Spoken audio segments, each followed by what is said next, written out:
Welcome everybody to another BDA Boxing Live Podcast, broadcasting to you live from the land beyond the ice, Canada. Pretty good weather right now. It's not snowing, that's a plus. Hope you're all doing fantastic out there. This is Mr. BDA, flying solo today, without the one and only King Bucho. He's going to be joining me later on, I think, hopefully. So before he gets here, I'm gonna go solo, and we got a lot to talk about.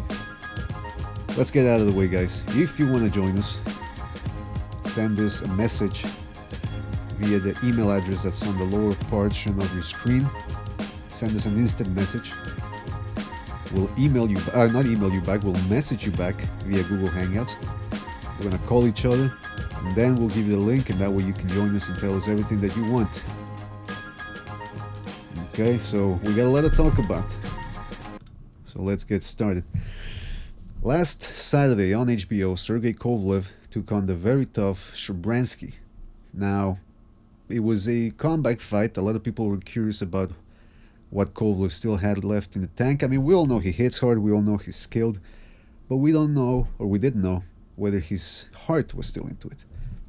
And I asked a lot of people this last week during the podcast about whether Kovalev really had his heart into it even prior to the ward loss, because as you know, there were rumors that he wasn't training properly. John David Jackson subsequently came out and said that Kovalev didn't train properly, he would drink, he would smoke, he wouldn't take directions properly, blah blah blah. So it was interesting coming in. Despite all that, he showed up against Shabransky and got himself a very nice knockout via the second round. So, the skill and the power is still there, and he says he's now rededicated to the sport. And if he's saying that he's rededicated, then that means that there was some truth to the fact that he wasn't training properly. And if he wasn't training properly, you gotta wonder why. Was he overconfident?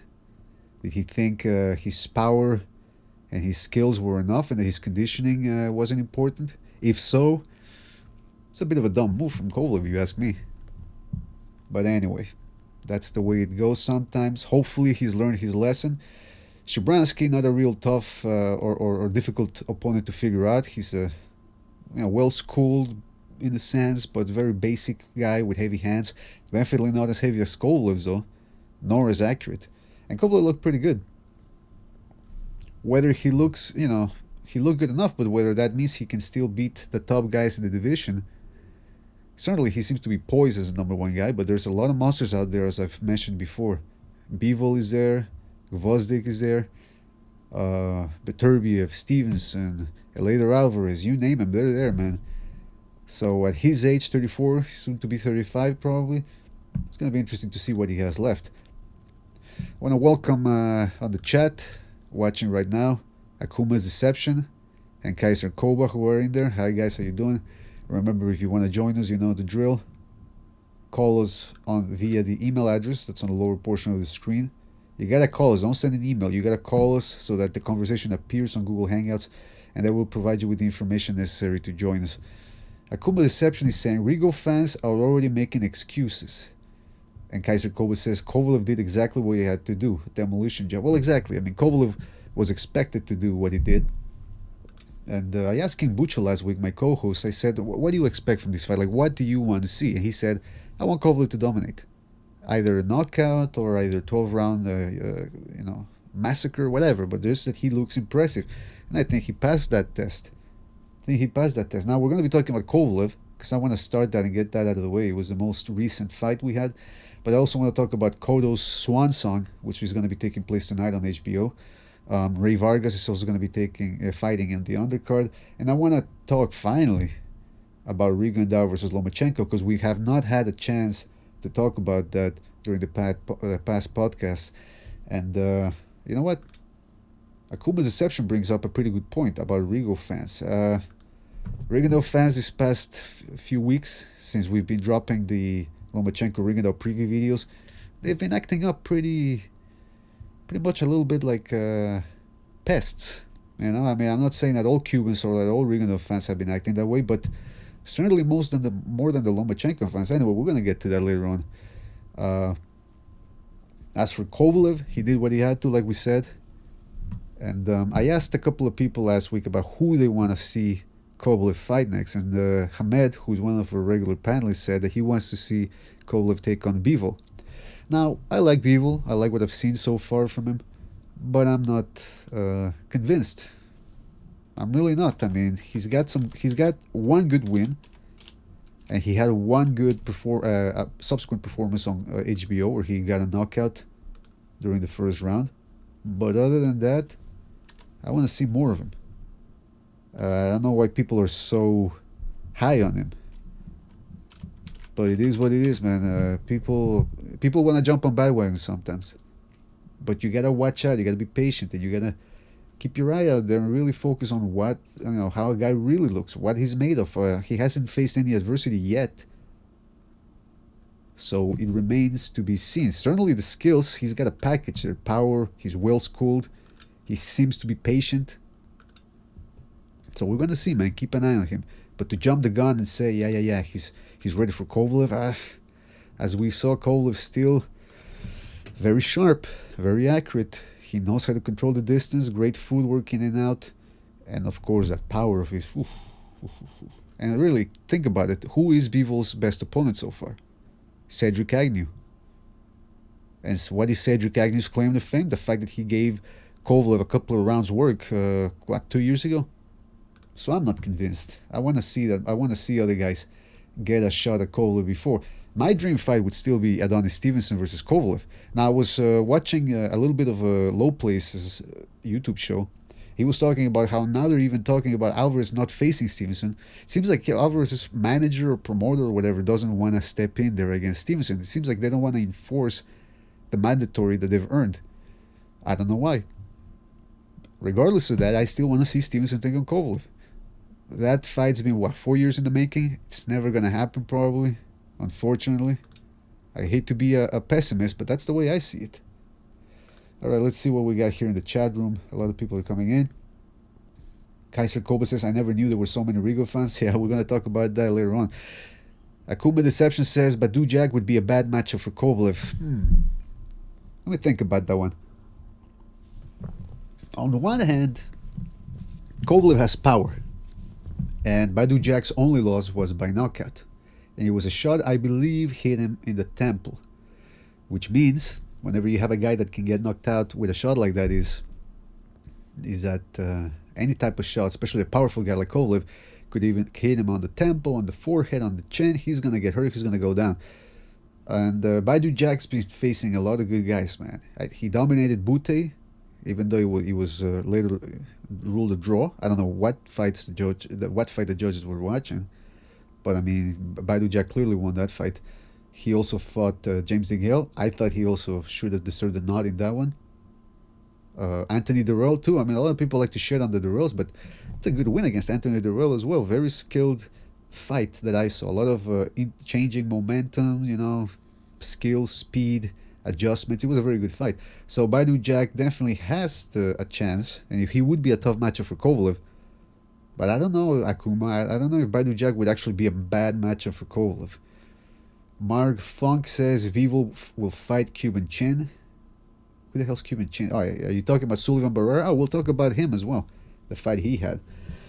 Kaiser Koba continues saying, Badu Jag fights really well on the inside and he has nice conventional guard. Unless Kovalev catches him cold, he would be in for a tough night. You know what? You're right about that. The inside fighting. We know that Kovalev can't fight on the inside. Now, whether Kovalev learned from his mistakes in the first Ward fight, where he couldn't do squat on the inside other than clinch and hope that the ref would separate them.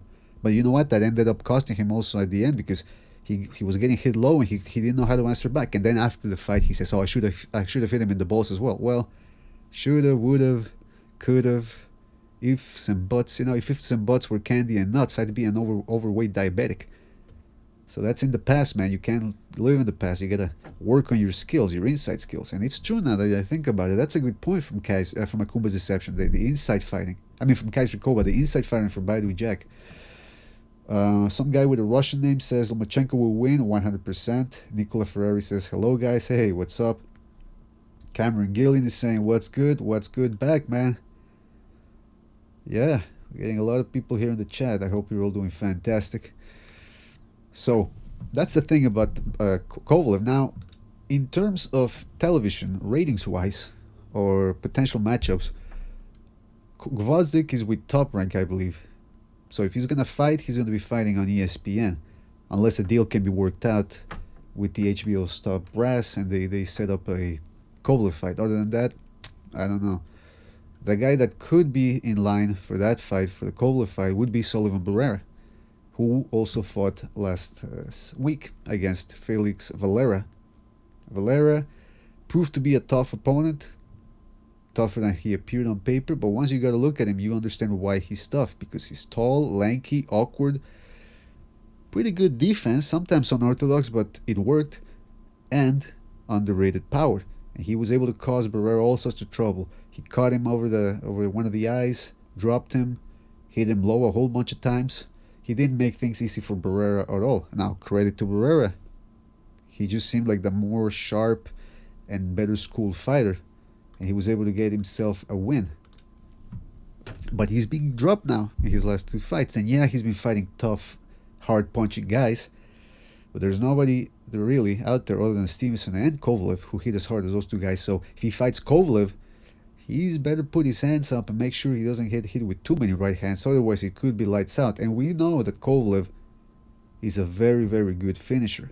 Only guy he couldn't finish that he dropped was Chilemba and Ward, and those guys have very good defense. And Barrera, he's about what, 35, the same age as Kovalev?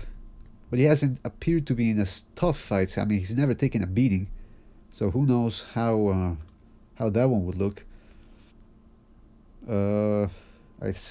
Nicolo Ferrari says, I don't think Jack is ready for Kovalev. I don't know, me neither, man, but he's fought some tough opposition. If he's going to fight a big name, he's got to do it now. Cameron Gillian says, I'll jump on for a bit, bro. Okay, I'll give you a... Let me send that invitation out to Cameron. Meanwhile... Well, hold on a second here. Gotta find all the email addresses. These ain't easy, guys. I'm doing this all by myself today. No King Butcher to help me out with the management stuff. Alright.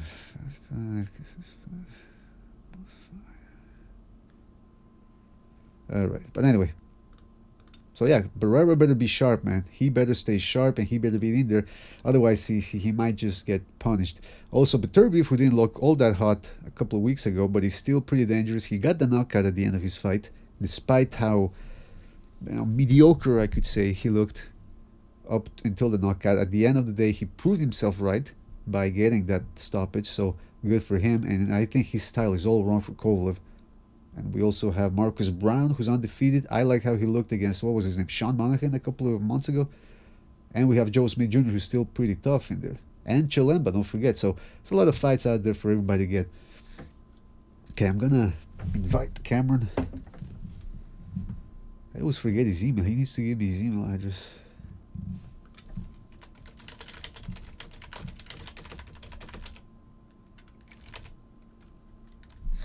Alright, I've sent him a message there. Let's go back to the chat, see what people are saying. Oh, King Butcher's on the chat. Okay. Who else is saying? Hello, guys. It's good. I think Jack Israel jumping on. I think Akuma Deception says, I think Kovalev beats Stevenson. That's a 50-50 matchup in my mind, because Stevenson's power is just out of this fucking world. Kovalev is going to KO Barrera. Yeah, I think that would be the likely outcome, although you never know. Nicolo Ferrari says, possibly Stevenson is always dangerous, but hasn't fought anyone in recent years. Kovalev beats Barrera. Jack only had one fight at 175. He needs more experience. A guy like Barrera would be perfect right now. Get Off Me Son, shout outs to him, says, why did Jack vacate? He still could have fought Stevenson. Yeah, I don't know why he vacated. I don't follow all that title stuff. Alright, hold on a second, people. I gotta get Cameron in the chat.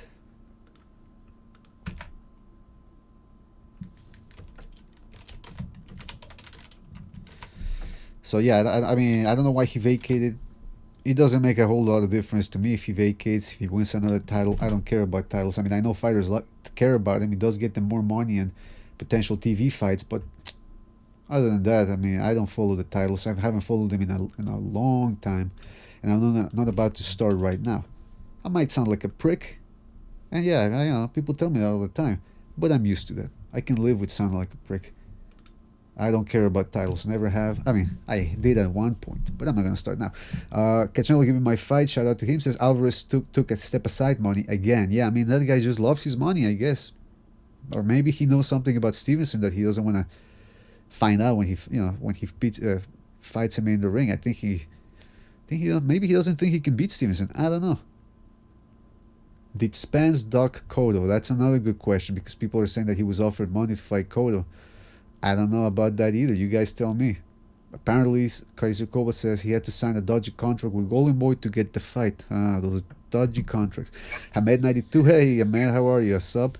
And Nicola Ferrari says, arguably, yes, excuses aside, Cotto would do wonders for Spence's career. So there we go. Oh, by the way, I got Cameron on the line. Hey, Cameron, how are you, man? What's going on, man? How are you? Good, good. How about you, man? You enjoyed the fight last week? Yeah, I did. Yeah, it's the fight's tonight as well. Hopefully, but sorry, was it? Growing up. Sorry, I didn't catch it. I didn't catch what you said. Yeah. Just keep talking. I want to test out your connection here. Yeah, well, I was just saying I'm looking forward to the fight tonight as well. Yeah, tonight's fight I think is gonna be a good one. But I gotta ask you, man, about Kovalev. What did you think? Did he do as he was expected? Did he look good? Did you notice anything that you didn't like? What's up? What was up with his performance last week? Yeah, I remember when we were talking about this on the last one, and I said that I thought Kovalev was going to come out fast and aggressive, and what he did do in the fight, I thought what he was gonna do beforehand. I felt like he had to do that because Shabransky was, basically a good matchmaking by main events. I thought, it was the right opponent for the right title. Been,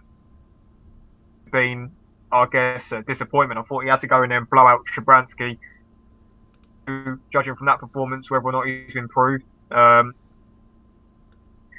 we need to see Kovalev go into later rounds again. He just went in there and basically bulldozed Shabransky. Shabransky went in there and thought what he saw in a Ward fight, he thought he'd just go in there and put pressure on Kovalev and he'd crumble, and obviously he got made to pay for it. Kovalev, as after the Ward fight, it's based on that fight because it was only a sort of a 2-round job, not even that. But hopefully we get to see him in a real fight next year. Maybe they're talking about Bivol, Barreras, they're talking about as well. So either one of them, I think that's where we're going to see how much Kovalev's got left. But now you see, you made a good point about this is the negative of blowing a guy out inside 2 rounds, is that we don't get to see exactly how he will react to adversity. I said at the beginning of the show that it seemed to be true what John David Jackson has said about Kovalev not wanting to learn how to fight on the inside. And if he fights a guy like Beterbiev or an inside fighter, and people in the chat are saying, that Badu Jack could have a chance against Kovalev because of his inside fighting. I mean, what do you think about that? Yeah, I definitely think Badu Jack has a chance. I mean, literally, that Lloyd Alvarez, that Badu Jack is the fight that Stevenson's going to be taking next. So, stepped aside, so he'll be fighting the winner of Stevenson and Badu Jack. Okay, so what happened there? Alvarez was supposed to be Stevenson's next opponent, and people in the chat room are saying that he took step-aside money again. Yeah, I spoke to Mark Ramsey, who trains Alvarez, about 20 minutes ago, and he confirmed to me that Alvarez has stepped aside and Stevenson's going to be fighting Badu Jack in March. Now, has it been disclosed how much money he was paid to step aside? No, I mean, there was a report out there. I can't remember who it was. I think it might have been ESPN or saying that Alvarez would be offered, I think 1.2 million to step aside, and then he'll fight the winner of that. So he'll get 1.2 million for his next step aside fight, and then the winner of Stevenson. He's obviously got a lot of money because I spoke to Alvarez about 2 months ago, and he said to me that there was no way he was going to step aside again. But obviously he's been paid too much money to refuse, and obviously he steps aside again. But then again, I think a lot of people would say, and I think some people, I don't know what you think, but Badou Jack is probably a better fight for Stevenson than Alvarez. I don't think many people are going to be complaining about because it's Badou Jack, if you know what I'm saying. So I think that's probably the best fight heavyweight so far, Now, especially in his title. What do you? Sorry, go ahead. No, that's what I was just saying. I think a lot of people won't be too disappointed in Stevenson fighting Jack because he's a legit. That's what we've been waiting for 2 or 3 years now. So I'm not too bothered about it. I think that's a good fight. Now, what do you mean by you think that the Badou Jack fight would be better? You mean styles-wise or for in terms of money?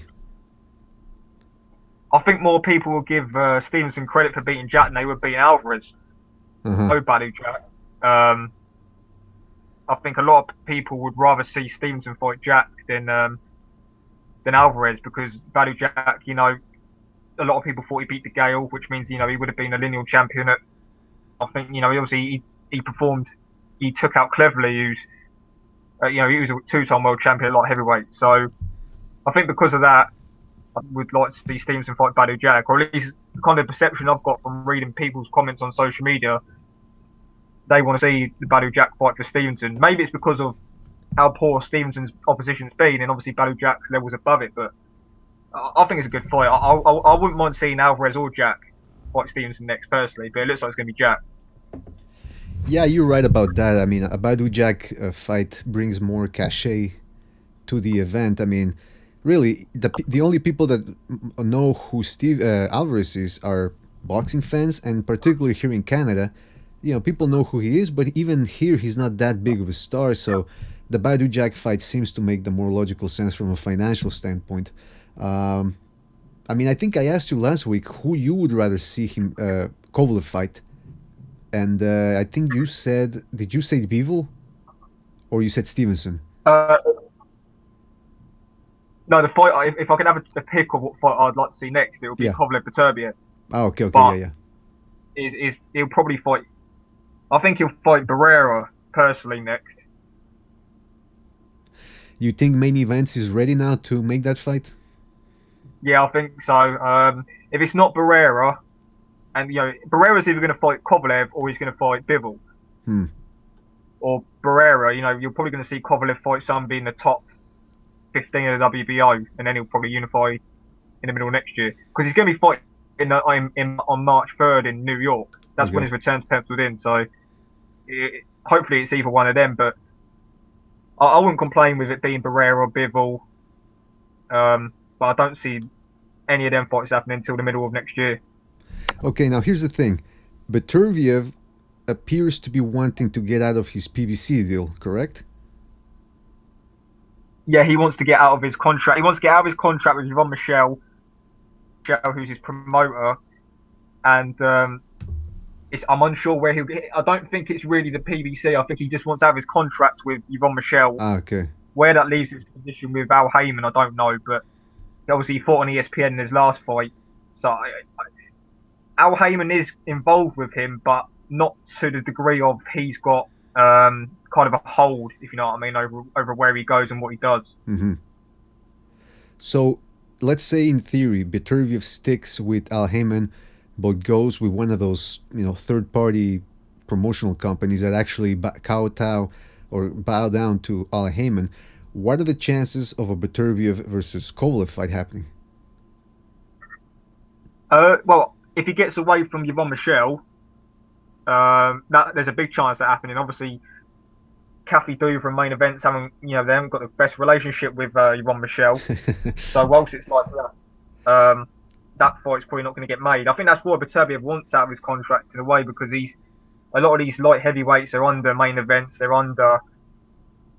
Well, you've got 3 of them under Main Events. So, and obviously Bibble's now working with. They're working with Main Events as well. So, hopefully Beterbiev gets out of his contract, because these fights aren't going to get made whilst he's still with Yvonne Michel. Mm-hmm. Legally, Yvonne Michel can't stop Beterbiev fight any of the guys whilst because obviously they're going to be going to law. They've got a lawsuit going on, and they'll be going to court in the beginning of the year, and he can still fight during that legal battle. But we've seen it before with Andre Ward can take you out the ring for a while. Demetrius Andrade. I've seen all these sort of good fighters that have lost their prime years, so hopefully he can get out of it. And Kovalev, or he wants Stevenson as well. I mean, I don't know if that fight's going to happen, but hopefully he can get out of his contract. No, that's the thing that I've always. That's the thing that I've always been. Hey, how come I can hear my voice on your? Do you have your phone on? Can you hear? Hang on, I'll mute myself. Hang on. Yeah, please. Yeah, that's the thing that I've always wondered about was if, Stevenson versus Kovalev, there were negotiations a couple of years ago and they led nowhere. Who was the prime? That's what I've never really followed that chronology of that. Who really was at fault for the fight not happening? Which fight's that? Kovalev versus Stevenson. Yeah, this is. I think I said it on the last one. I think both parties. I think it was just one of those fights where both parties just, egos. There were too many egos. Got mandated to fight in by the WBC. They pulled out of that because, they didn't want Kovalev going over to. He had a contract with HBO. They didn't want him to go over to the PBC. He. I don't know. It's a tough one. I don't think either of them are to blame. I just think it was one of those fights that there was just too many egos involved in terms of the teams. I do think Stevenson wanted it. I do think Kovalev wanted it. Some of the teams were willing to budge when it came to negotiations, and then that's why that fight didn't happen. I don't believe Stevenson. Stevenson, for me, I don't think he's literally running from. I don't think he ran from Kovalev. I just don't think that. I just feel like Stevenson feels like, because he's with Al Heyman, I feel like he basically dictates the terms to any other light heavyweight, if you know what I mean. Right. So that's why I think that fight didn't happen. I think Stevenson wants to be the A side, and he feels like he should be the A side because he's the lineal champion, and he's been champion for 4 years now. So I think there's just too many egos involved. Matt Newton in the chat room is asking, is Low Place participating in this debate? He should get here at some point, I assume. I don't know. I mean, it's like I said, nowadays, if you guys want to join, you send me a shout out or give me a call via Google Hangouts, because I can't be keeping up with all the messages right now. So, I mean, I'll get to it right now. Yeah, Matt Newton, I think he's been getting into a couple of debates against Low Place on Low Place's show. And Cameron, you're familiar with Low Place. You've been there with him a couple of times debating his point of views. So you're saying that neither Stevenson or Kovalev are really at fault. I mean, it was just egos getting in the way. At this point, I gotta wonder what Stevenson is after. I mean, he's in his early 40s. He doesn't have that many years left. He's made some decent money, I would assume, fighting on Showtime and HBO a couple of times. So, I mean, at what point do you think he's gonna step it up? Are we gonna see the Badu Jack fight next year? Yeah, 100%. That fight's going to happen next in March. 100%. If he doesn't fight Badu Jack, I mean, from Alvarez's team, that would be Badu Jack. Uh-huh. It's with Yvonne Michelle, who promotes Stevenson. So they've obviously been told that Stevenson's going to be fighting Badu Jack. Mm-hmm. If he doesn't fight Badu Jack or Eloida Alvarez, then I don't know how to put it. It's just going to be a complete disappointment because kind of, hoping that Badu Jack's a good opponent, Alvarez is a good opponent. We'll fight Badu Jack because Badu Jack's with Heyman, and it's kind of a win-win for Al Heyman. I think at some point Al Heyman's going to cash Stevenson out. Deal me with Jack. Hopefully, obviously Jack's got more marketability. He's younger. He's got a lot longer to go, and you probably think that Badu Jack is willing to fight any light heavyweight. So I think Al Heyman at some point he's going to want to cash Stevenson out on another one of his light heavyweights, and I think that's. I'd be very, very surprised if Stevenson's not fighting Jack next, personally. By the way, I thought Badu Jack was. I mean, does he have a connection with Al Heyman, or is he fully with Mayweather? Yeah, he's under Mayweather Promotions, but obviously, he works with Al Heyman as well. Obviously, Floyd works with Heyman. Right. We all know how that works. Now. Al Heyman's definitely. He's in the picture. Yeah. Now, who would you favor between Badu Jack and Stevenson?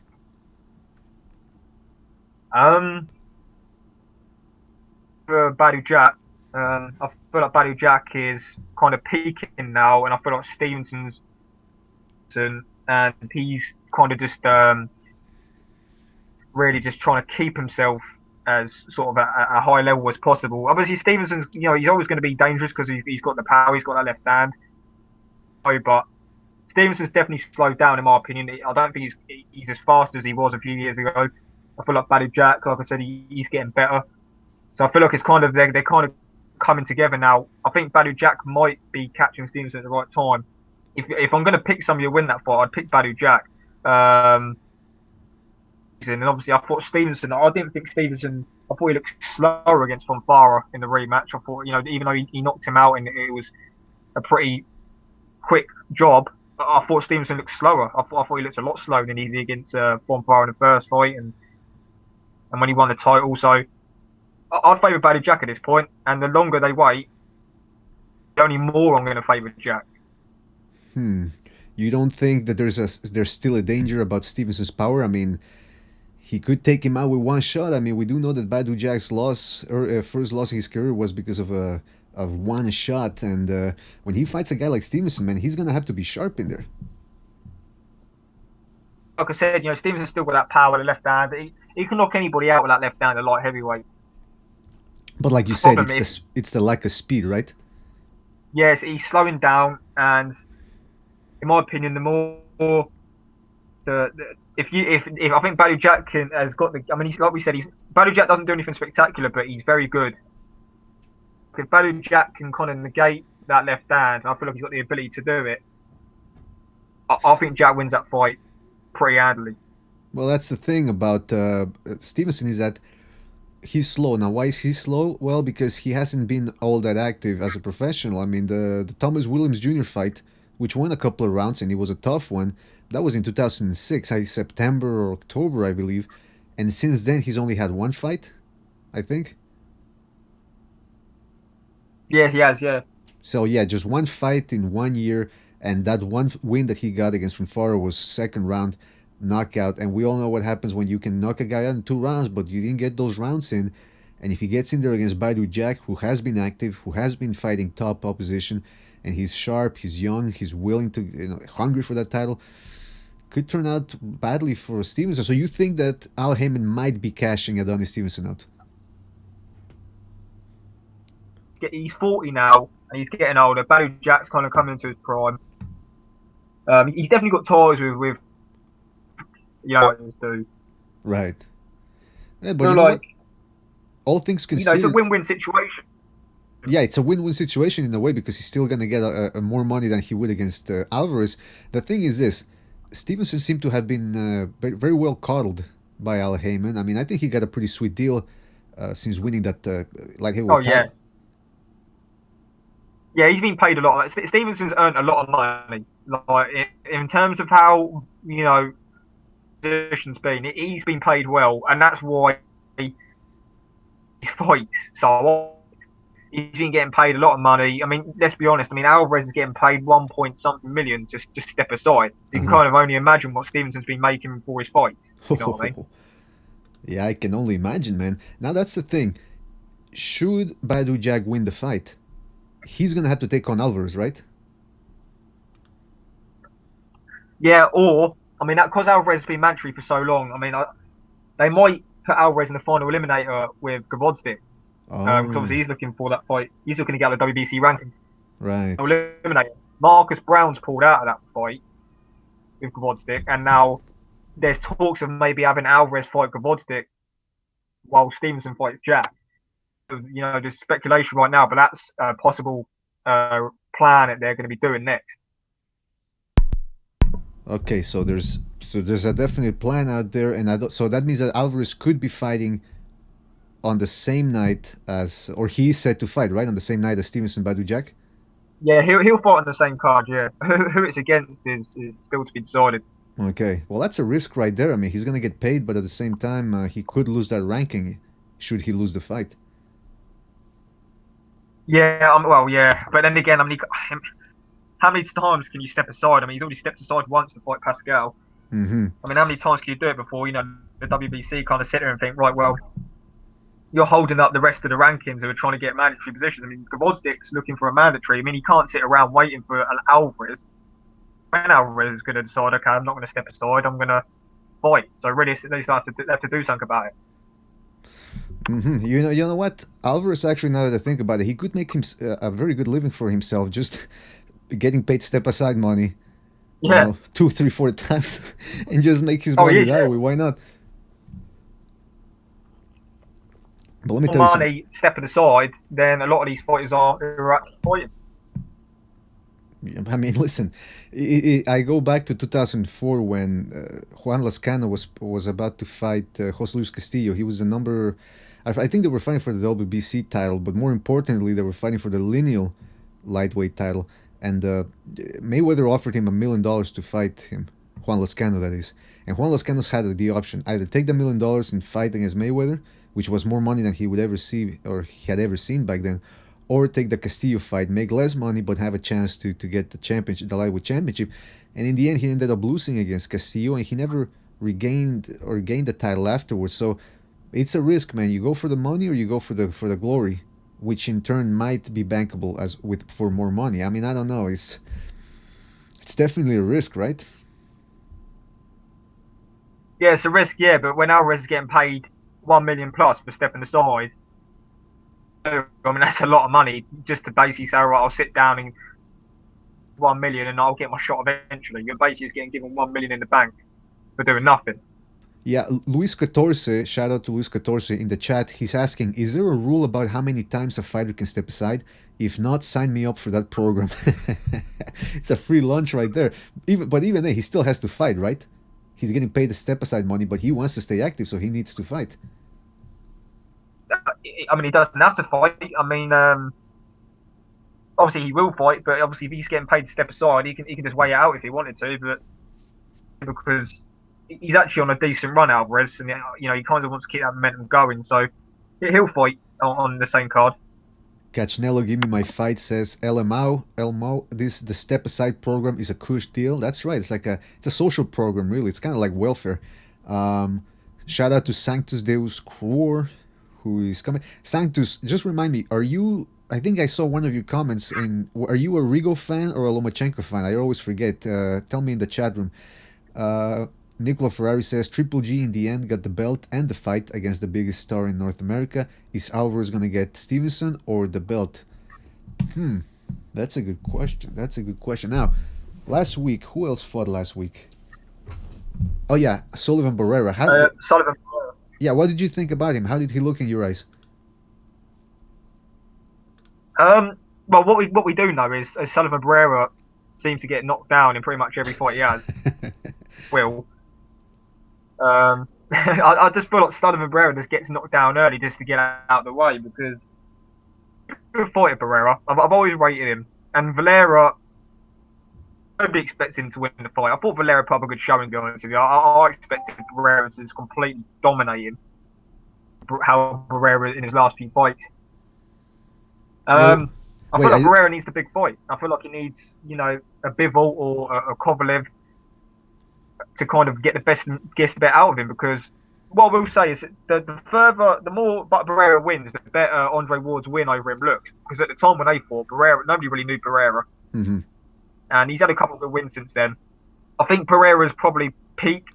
I'm not sure. I mean, I'm not sure how old he is. He's one of the more. I think he's one of the better Cubans to watch. I've always liked Barrera. I've always rated him. Whether or not he beats any of the world champions, I don't know. I mean, would I favour him against Kovalev, against Beterbiev? Probably not. So I think Barrera's going to be one of those guys that maybe beats all the top contenders, but he doesn't quite win the world title. Bivol's still yet to be proven properly, so you never know. I mean, Barrera be his biggest fight to date, so you never know. He might be able to beat Bivol, but I don't know. I've always rated Barrera, but I just don't think he beats any of the 3 current world champions. Yeah, I get what you're saying. Like, he's almost like one of those fighters that if he wasn't for Kovalev or for Ward, he would actually be the champ already. Yeah. I mean, Barrera's got the ability to be a champion, but he's in a division with some killers right now, if you know what I'm saying, and I think that's the issue.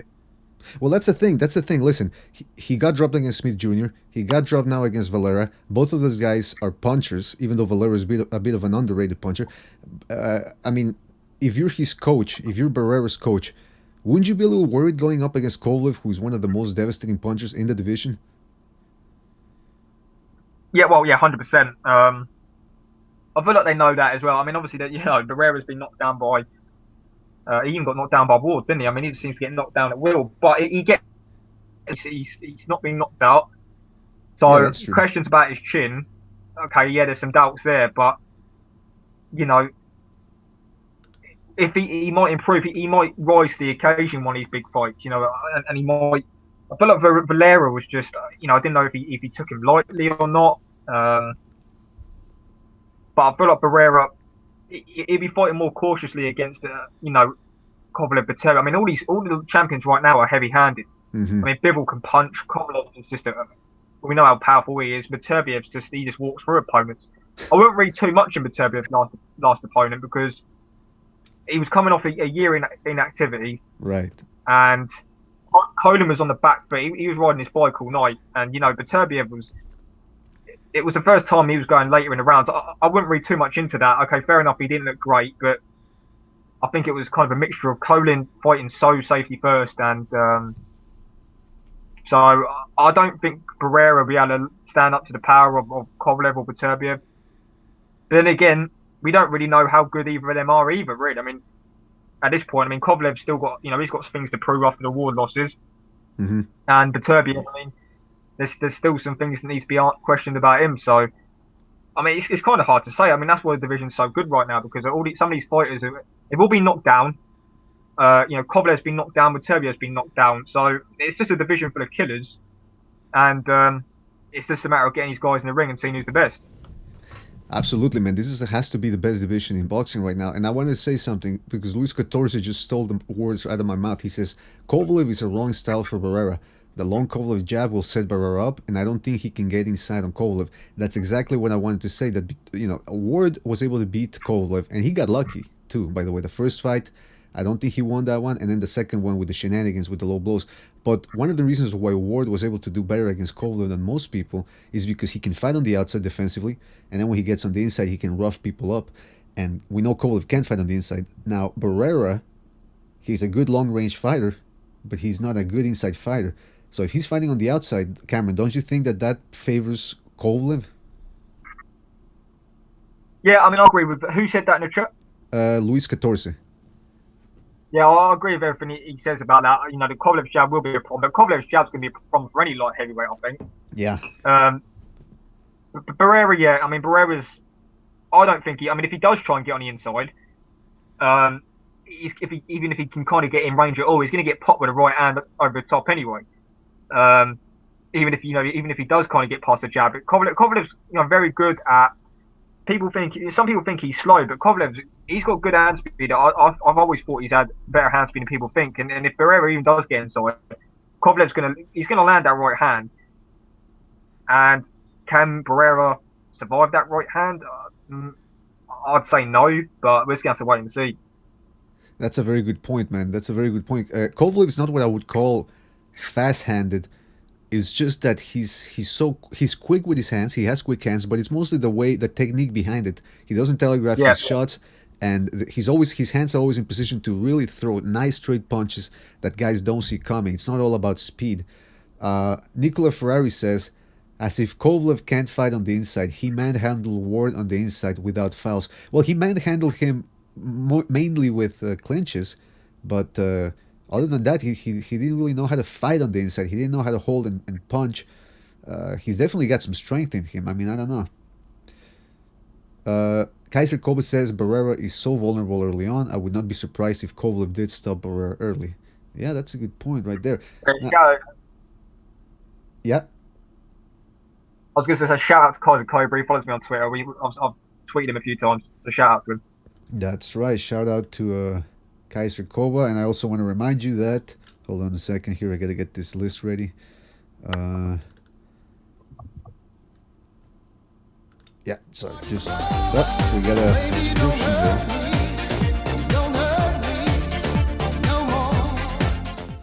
I don't know how to lower the volume for that. I really don't. That That's a good sign. Listen, it's King Busho set that up, and I can't stop it, man. I can't stop it. Now, here's my question: do you want to see Felix Valera again? Yeah, against the right opponent. I'll tell you what fight I want to see, and I'll put this on Twitter. I want to see Joe Smith Jr. against Shabransky. I think that'd be a very good fight Hmm. outside the world champions. You know Joe Smith's going to bring it, Shabransky's going to bring it. I think they should make that fight. Obviously, they're talking about doing sort of Kovalev in March. Maybe you can get that on the undercard. I want to see Joe Smith back, and I want to see him against somebody. Because let's be honest, neither of those guys are going to win a world title, but you can match him against a lot of the guys. I mean, there's a lot of light heavyweights out there that aren't going to be world champions, but you can match them together and they'll be in good fights. And I think Joe Smith Jr. and Shabransky would be a very good fight to make. So you can even put Valera in that fight in with those guys, and I'd like to see it. So I wouldn't mind seeing Valera against the right opponent. I'm just trying to think you've got a light heavyweight. I think Valera against Pascal would be a good fight at this point. Oh, that's not a bad fight, man. And Pascal, by the way, I think he's going to be fighting on Fox Sports next week, I believe, on Friday or on Thursday. Yeah, they were going to do. Chad Dawson was going to be fighting Adrian Rodriguez on the undercard, but that's off now, which is a shame. Which fight? Sorry.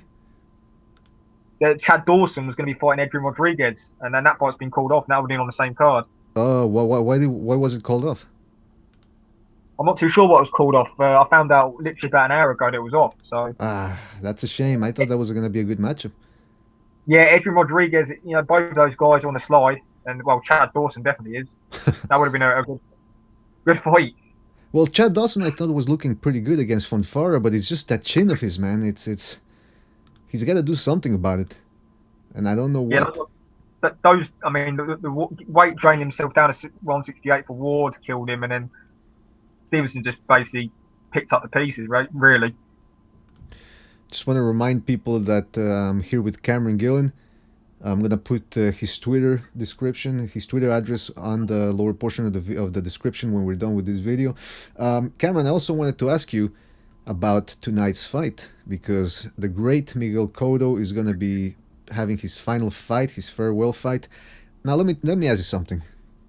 Since we were talking about the Adonis Stevenson curse last week, do you get the feeling that this last fight might be a little more problematic than people expect?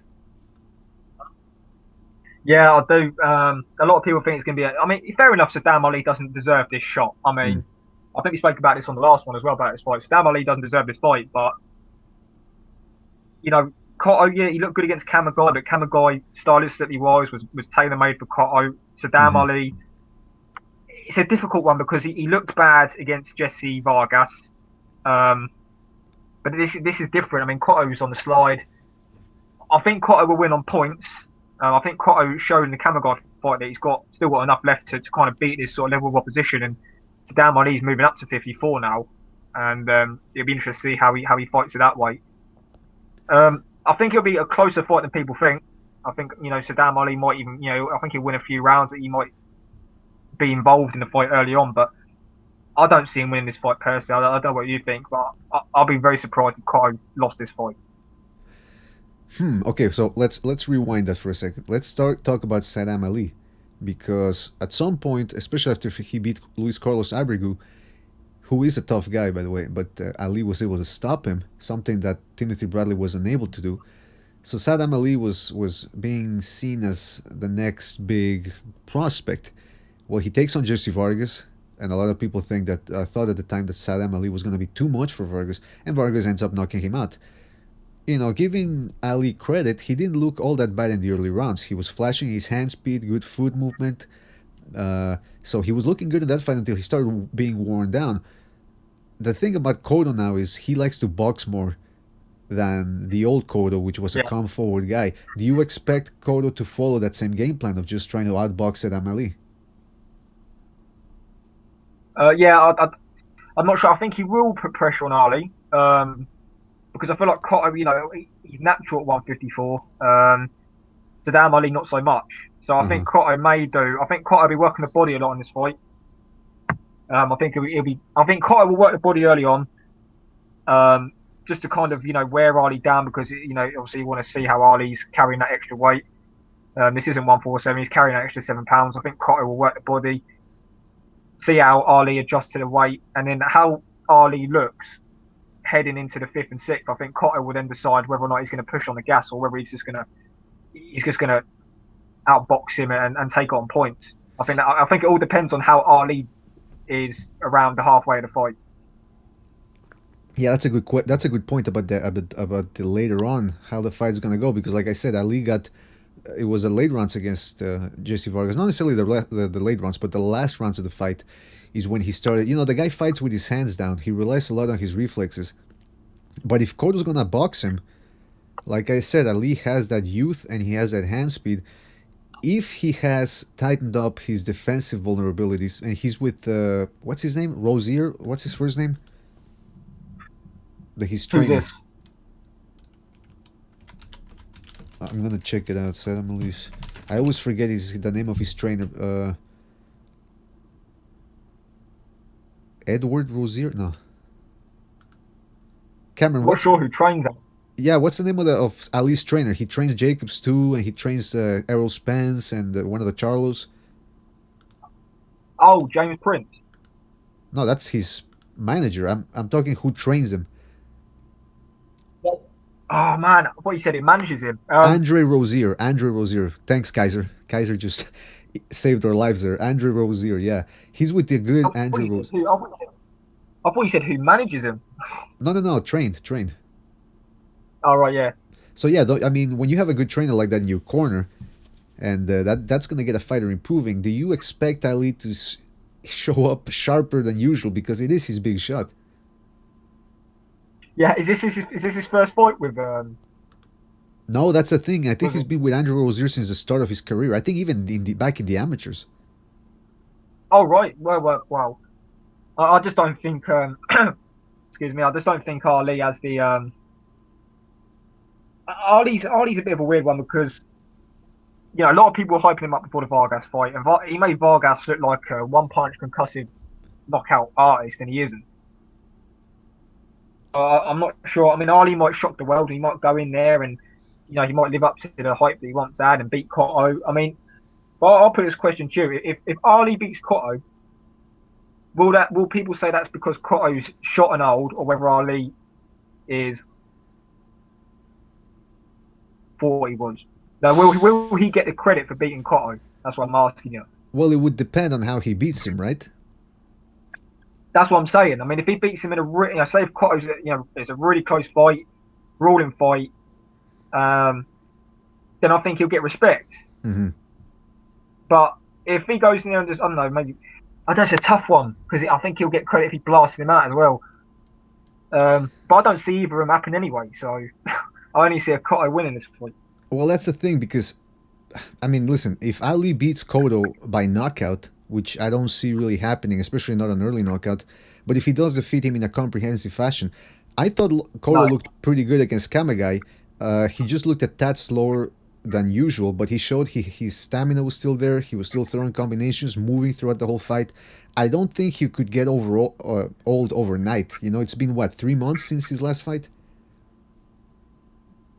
Yeah, I mean, at this point of his career, you just never know. But the thing is with Kamagai was tailor-made for Cotto stylistically. I mean, Kamagai is very one-dimensional. He comes forward, and Cotto was able to just outbox him and stuff. But I don't know. I mean, Saddam Ali's a completely different fighter.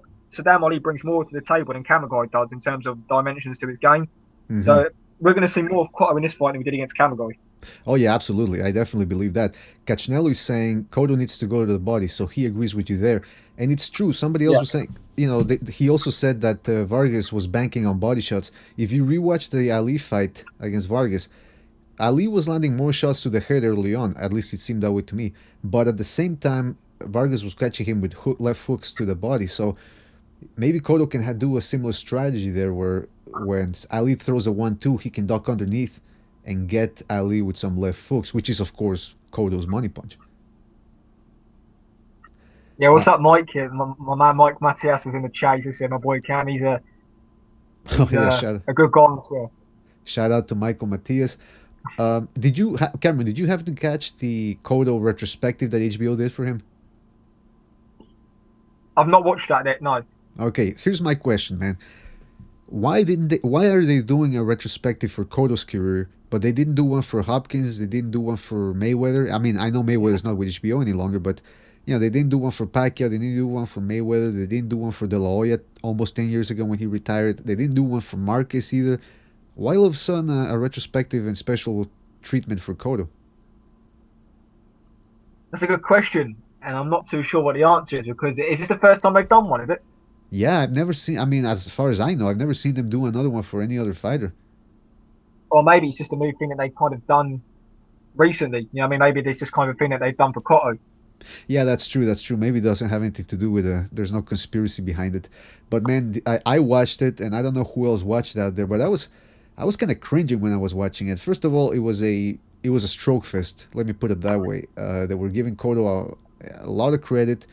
They didn't even touch upon the Manny Pacquiao fight. They just showed a couple of clips, and the way they showed that fight, they were sort of intimating that the reason why he lost the Pacquiao fight was because of the Margarito fight. And why did they mention the Margarito fight? Well, because they were again sort of insinuating that Margarito had loaded gloves in that fight. Now listen, do you ask me if I think Margarito had illegal hand wraps when he fought Cotto, or Golden Johnson before that, or even Kermit Cintron in the rematch?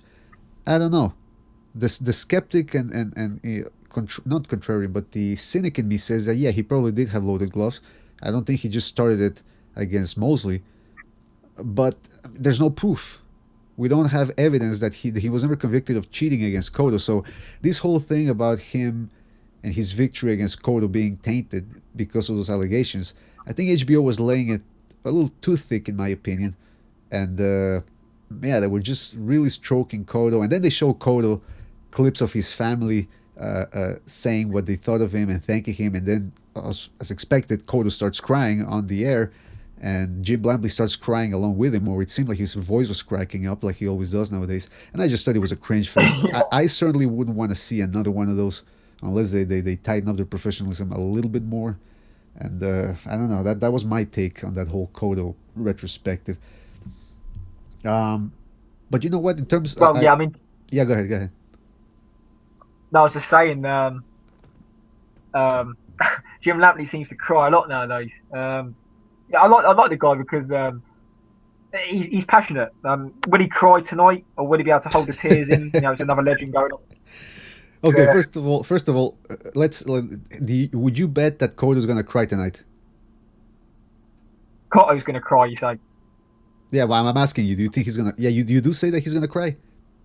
Um, it's hard to say. I wouldn't blame him if he did. Do I think he will? No, but I wouldn't blame him if he did. I mean, yeah, So I guess he's low places in the chat. oh, shout out to Low Place who's saying, what's he saying? I cried a lot as well. Well, listen, I'm not gonna stand here and lie to you and tell you that I never cry. I was watching that movie the other day. What was it called? The Fall, about Hitler's last days. Let me tell you something. When he put that gun in his mouth, and pulled the trigger, I cried, man. I don't think I've ever cried as hard in another movie. So, yeah, I'm a crier too. Low place will be crying when Adonis Stevenson moves that title next year. I can guarantee you that. Yeah, yeah. And by the way, I'm joking about crying watching The Fall. I'm not gonna cry over I was Hitler. going to say, you're crying over Hitler dying. I mean, It was a joke. Come on. But you didn't react, so I said, "Holy shit! I hope he doesn't think I'm serious." But I was kind of like, yeah, I didn't know what to say. I didn't know if you're being serious. of course I'm not being serious. Come on, give me a little more credit than that, man. But I wanted to ask you. This is something that I ask people regarding Cotto, and I don't think I've asked you yet. What do you think Cotto's biggest win is? Biggest win, Yeah. in terms of most impressive, do you mean, or name-wise? Okay, now that's a good question right there. That's a good counter question. In terms of the fight that's going to define his legacy and the biggest quality win as well. Oh, the fight that defines his legacy.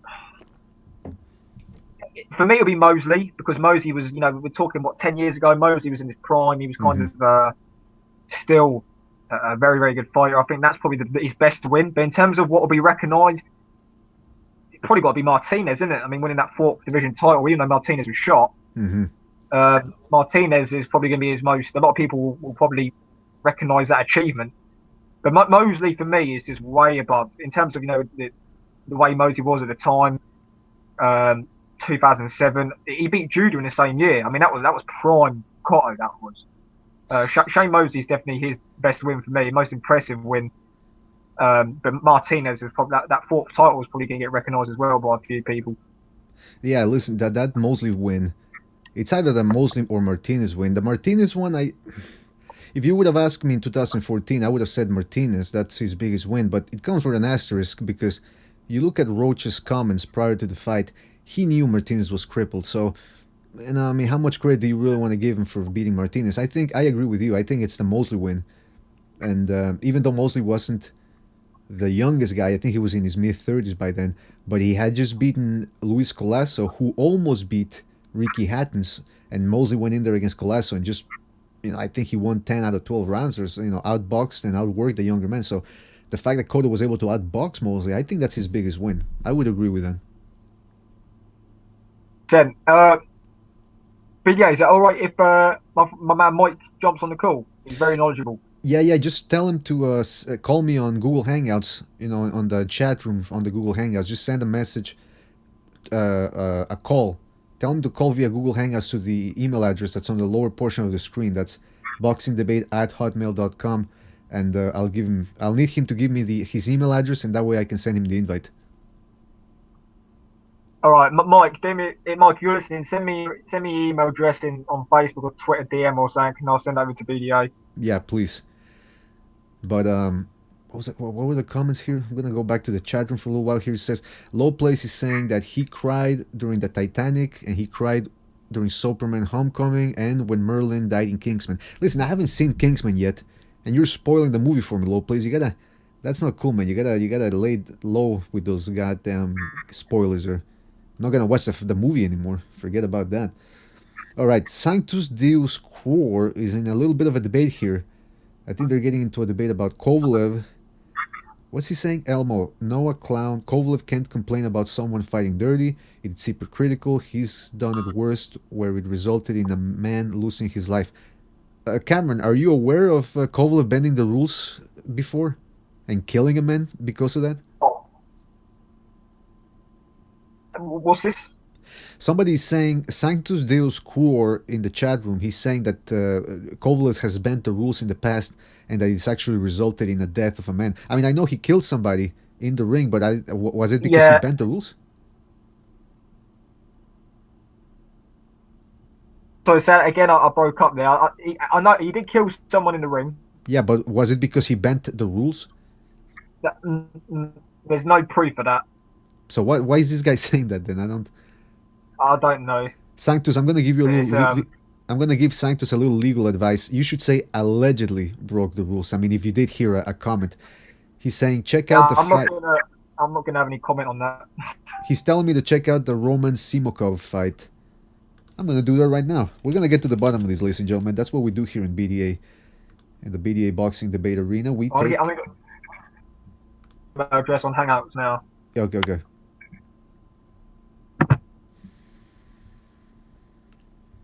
But what's he saying? So what's his name? Roman Simokov. Roman Simokov. Let's see if we can find that fight. Yeah, I'll just send you it there. Perfect, man. I'll check it out in a couple of seconds. But yeah, it sounds like it's being a bit of a heated debate here. They're saying that Kovalev is a dirty fighter. Okay, so the fight is online. Okay, you know what? It's 31 minutes a fight. I don't have time to watch it now. I got a chat to take care of here, a program to take care of. So, Sanctus, why don't you just break it down and tell us what exactly Kovalev did? I'm going to check the chat right now and see what he has to say. And I'll get to inviting our new guest in a while. Oh, Low Place wants a link too. Okay, hold on. I'm without King Butcher's help tonight, so I gotta really do one thing at a time here. The best part of Kingsman. Oh, come on. He's still going to spoil Kingsman for us? Sanctus Cruor, what's he saying? Caccianello is saying, I didn't know killing somebody is a dirty tactic. Well, it depends how you kill them, I guess, right? Like if you're killing them from behind, If you're Rabbit punching all night long, low blows, etc. I'm just calling him as fanboy. So I'm not sure what's going on in the chat here, but there's some debate going on. well, from what I can gather, Sanctus is getting to a debate and he's alleging that Kovalev killed a man using dirty tactics.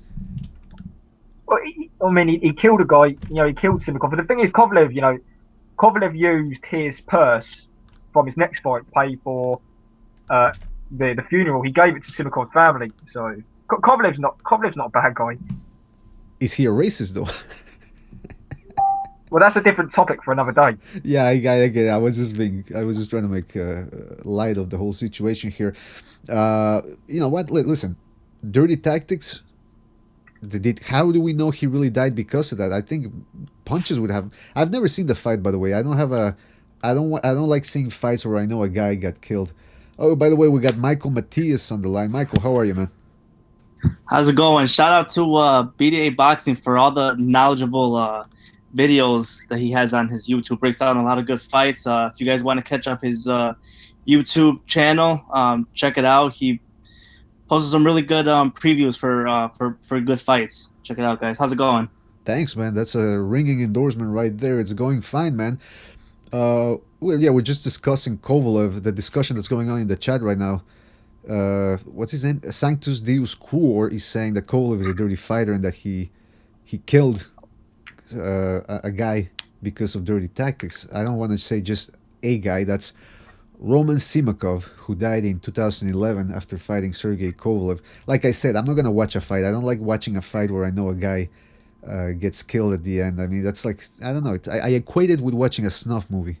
Not going to happen. I've seen enough of those to really already know what they're all about. All right, so now let me ask you this, Matias, Michael. Sorry, what's your name again? I forget here. Mike Matias. That's fine. Michael, yeah. What do you think about Cotto, and what do you think his best win was? Like, what's the win that defines him as an all-time Hall of Fame great? I really would have to say Shane Mosley, primarily because Cotto fought Mosley when Mosley wasn't too far off his prime. Mosley had moved up into junior middleweight. Didn't have a lot of success when he fought guys like who was it? The two guys that he lost to. Who, Mosley? Cotto. No. I'm talking about Shane Mosley when he went up in weight after he fought De La Hoya. Oh, Winky Wright. Winky, yeah, he lost to Winky Wright. But junior middleweight was just too big for him, and he came back down. I thought Mosley at that time was still, one of the guys in the welterweight division to beat. And when he fought Cotto, it was a really close fight. But I would consider that as his biggest win, just because, like you guys said before earlier, I mean, who knows how good of a shape Sergio Martinez was. Despite of that being a huge accomplishment for him and being the first Puerto Rican to win, 4 world titles in 4 different weight classes. I mean, it's, he wasn't. You can tell in that fight that his legs weren't there, and he wasn't really the same after that. Martinez, when he after he tried fighting Martin Murray too. It looked like he was just done, and he. So I gotta say that it was Shane Mosley was his biggest win. Listen, I would agree with that, man, because like I told Cameron, the Martinez fight, in hindsight, again, that dreaded hindsight, it's easy to say, oh, Martinez, he was the middleweight champ, and there weren't a lot of people picking Cotto for that as a winner for that fight. But then again, Freddie Roach was saying that he knew that Martinez had bad knees. In fact, Martinez wanted to wear leg braces, but I think Freddie Roach complained to the New York State Athletic Commission and had Martinez barred from using those that equipment that he wanted to use. And I remember seeing some type of interview by Freddie Roach before the fight that he wanted to wear that Martinez wanted to wear some type of brace, and all he could really wear was those knee sleeves in that fight. So I mean, it's. Unfortunately for Martinez, he wasn't the A side, so in that fight, so he couldn't get everything he maybe he wanted to make the fight a little bit more competitive, but that's what happens when you aren't in the A side and you have to succumb to being the middleweight champion and having to deal with superstars in the sport. Yeah, that's the thing, because despite the fact that Martinez was the lineal middleweight champion, Cotto was still the A side in that fight, and he called the shots. And I don't even know if the leg braces would have made a difference, but the fact that Freddie Roach impeded him from wearing them certainly indicates that he thought they could have made some sort of difference, or maybe just a psychological difference. I don't know, but yeah, that's the way the cookie crumbles for Sergio Martinez. I want to remind people that if you want to join us, call us via the address that's on the lower portion of your screen. That is boxingdebate@hotmail.com. Was that? I've just tweeted the link out for the show, so just to get more people in. Oh, perfect. So that you call us via Google Hangouts. You gotta come on. I'm getting tired of this bullshit. Getting tired of this fucking bullshit. I'm gonna tell King Bucho to shut that off, man, or at least change or lower the volume, because it interrupts my flow. You can't interrupt the flow. All right. What was I gonna say? I was talking about Cotto. Take me home. Oh, first of all, yeah, I want to remind people that Low Place is here. And Low Place, you're getting a rousing reception in the chat room, man. I thought I was muted. I was No. I was doing my Maryland song. I really thought I was muted. But you gotta stop spoiling movies, man. You don't spoil movies. That's a bad. That's Man, that's old. Kingsman 2 is. You should have saw that one by now. Man. It's that, bad that mojo, was the man. box office thriller of the week. You had to catch that one by now. Oh, okay, so it's my fault that I haven't seen it yet.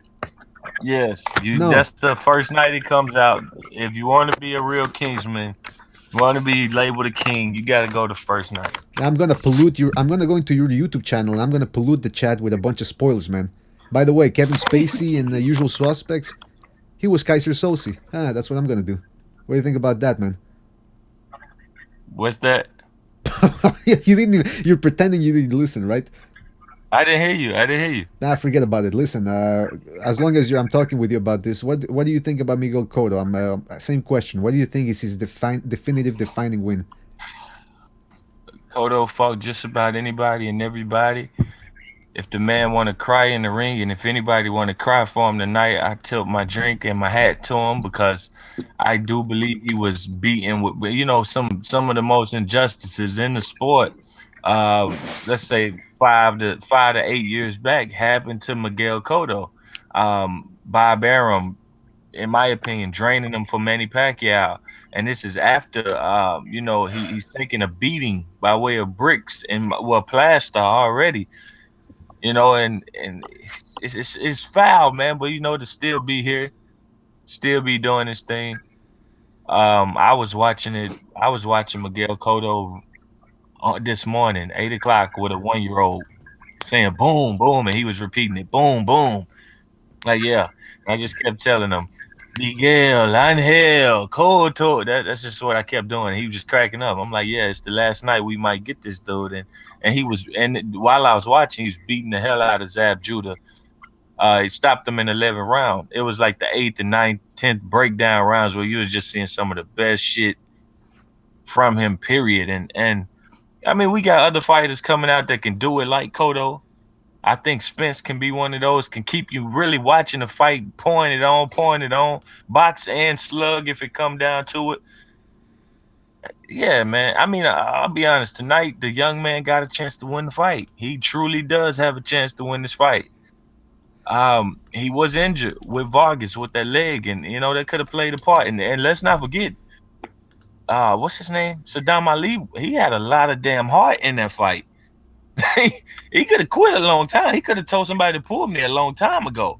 Mm-hmm. But he just went in there. He was giving it, taking it, giving it, taking. I'm like, man, he might be a damn Cotto himself, and not all the way, but just in a sense, he might have something in him Cotto likes. So shit, it might be something to cry about tonight. I'm watching. Well, like what Cameron and I were talking about earlier, it's about how Ali does have skills.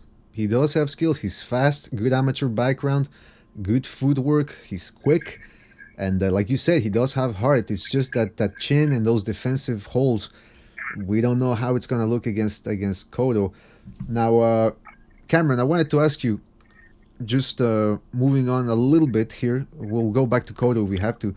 Uh, Ray Vargas, are you interested in his fight tonight and how he's gonna look? So would you say that you broke up there? Ray Vargas, he's gonna be fighting tonight. Are you looking forward to his fight? Fighter, he's at super bantamweight is a pretty dull division, Uh-huh. and I think Ray Vargas is probably, he could be the best. I mean, obviously Rigondeaux, if he loses to Lomachenko, he's going to lose that title. So if he does that, I think Ray Vargas may be the best of the champions at super bantamweight.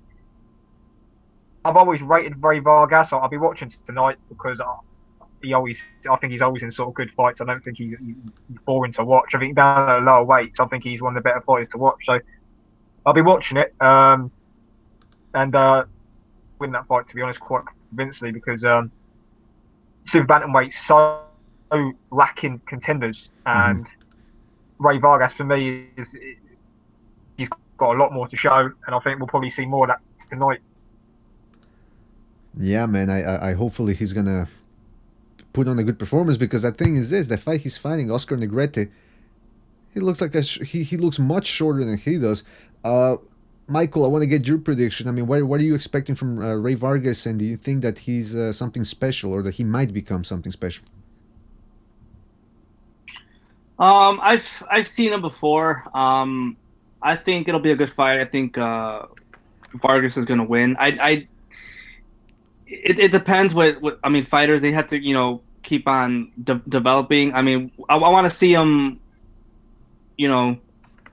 I want to see what he has to show tonight, and then see we'll go from there after that.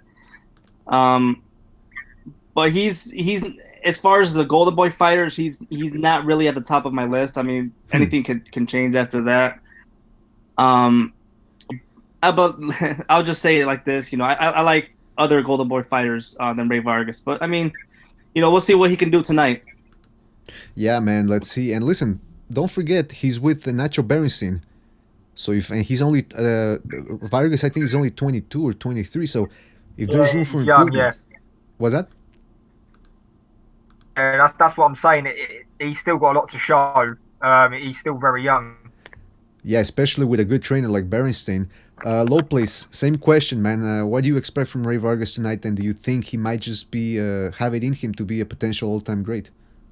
I know 122 is not where he's going to find the right now, justification for what you just said, all-time great. But if he could reign for a long while. He's a very long guy down there, and like Cameron said, the division just don't seem that hot. Like, I'm starting to lose interest in it as the days go. Yeah. I did watch him win his title over there in the UK. He was fun. It was fun while it lasted. Then I think he let up a little bit and it looked a little harder for him. But you could tell he was very good. I've seen him fight like 2 or 3 times. He's pretty good. But what I want to see is maybe, I won't say what I want to see, but what I think eventually happens, just because of size, is 126, and that's where all the players are at. You got a lot of guys he can make fights with, and with him being the Latino, you got those two. You got Santa Cruz there, Maris there, the top ranked guy, Valdez there right now. Jojo Diaz. It's some heat to be made right there. So I don't think he's gonna play ball at 122 long, but he should be impressive tonight. And that's actually a pretty good point, because me and Ken talked about this about Rigondeaux, and I mentioned this before. Depending on how he looks against Lomachenko, because that 8-pound weight advantage is going to be a big key for Lomachenko. I think depending if it's very competitive, I think despite a loss, I think Rigondeaux should move up to 126 and just try to force some of these hands at featherweight, because we've had some good fights in featherweights, but we haven't seen all the Heyman fighters fight each other yet, which is a little bit disappointing. So guys like Rigondeaux and Vargas, I mean, to be in 22, there's really no money in there. It's not really deep, like Low Place was saying. So it would behoove some of these more talented guys to move up to featherweight. But I don't want to say it's not deep. I want to correct myself. Like I said, I've kind of lost interest in it when all of the guys went to 26, and I was gonna let it breathe life back in itself. And I actually don't know if it's done that or not. I don't even know. I know Rigondeaux has one belt. I know Quigg did leave. I know Vargas has another belt, but other than that, I can't tell you the other champions right now. I can tell you the people at 118. I can't tell you people at 122.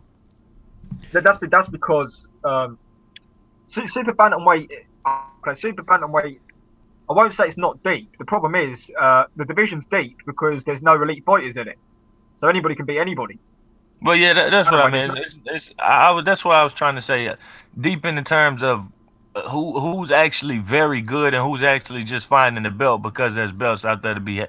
I do know Magdaleno. I won't take that back. Magdaleno, I thought he lost to Donaire, but that was just my opinion from a stream. I didn't get the HD copy. To me, it looked like Donaire was rocking him back every time he hit him, and he was running from him a little bit. But I mean, I like Magdaleno and Vargas. They both top ranked. Unify the belts, right? Yeah, I mean the problem is with super bantamweight. It's the worst division in boxing in terms of attraction. I mean, there's no names there. Bantamweight is just that's bantamweight is really good. Featherweight's really good. Super bantamweight's just compared to them, it's just horrible. Yeah, I would think Zelani Tate would be at 22 by now, as big as he is, but I don't know. He needs to stay at bantamweight. There's a lot of better fights there for him. Yeah, but these two, like I said, Magdaleno and Vargas. Now that I think about that, I had to really think about who I seen fight down there.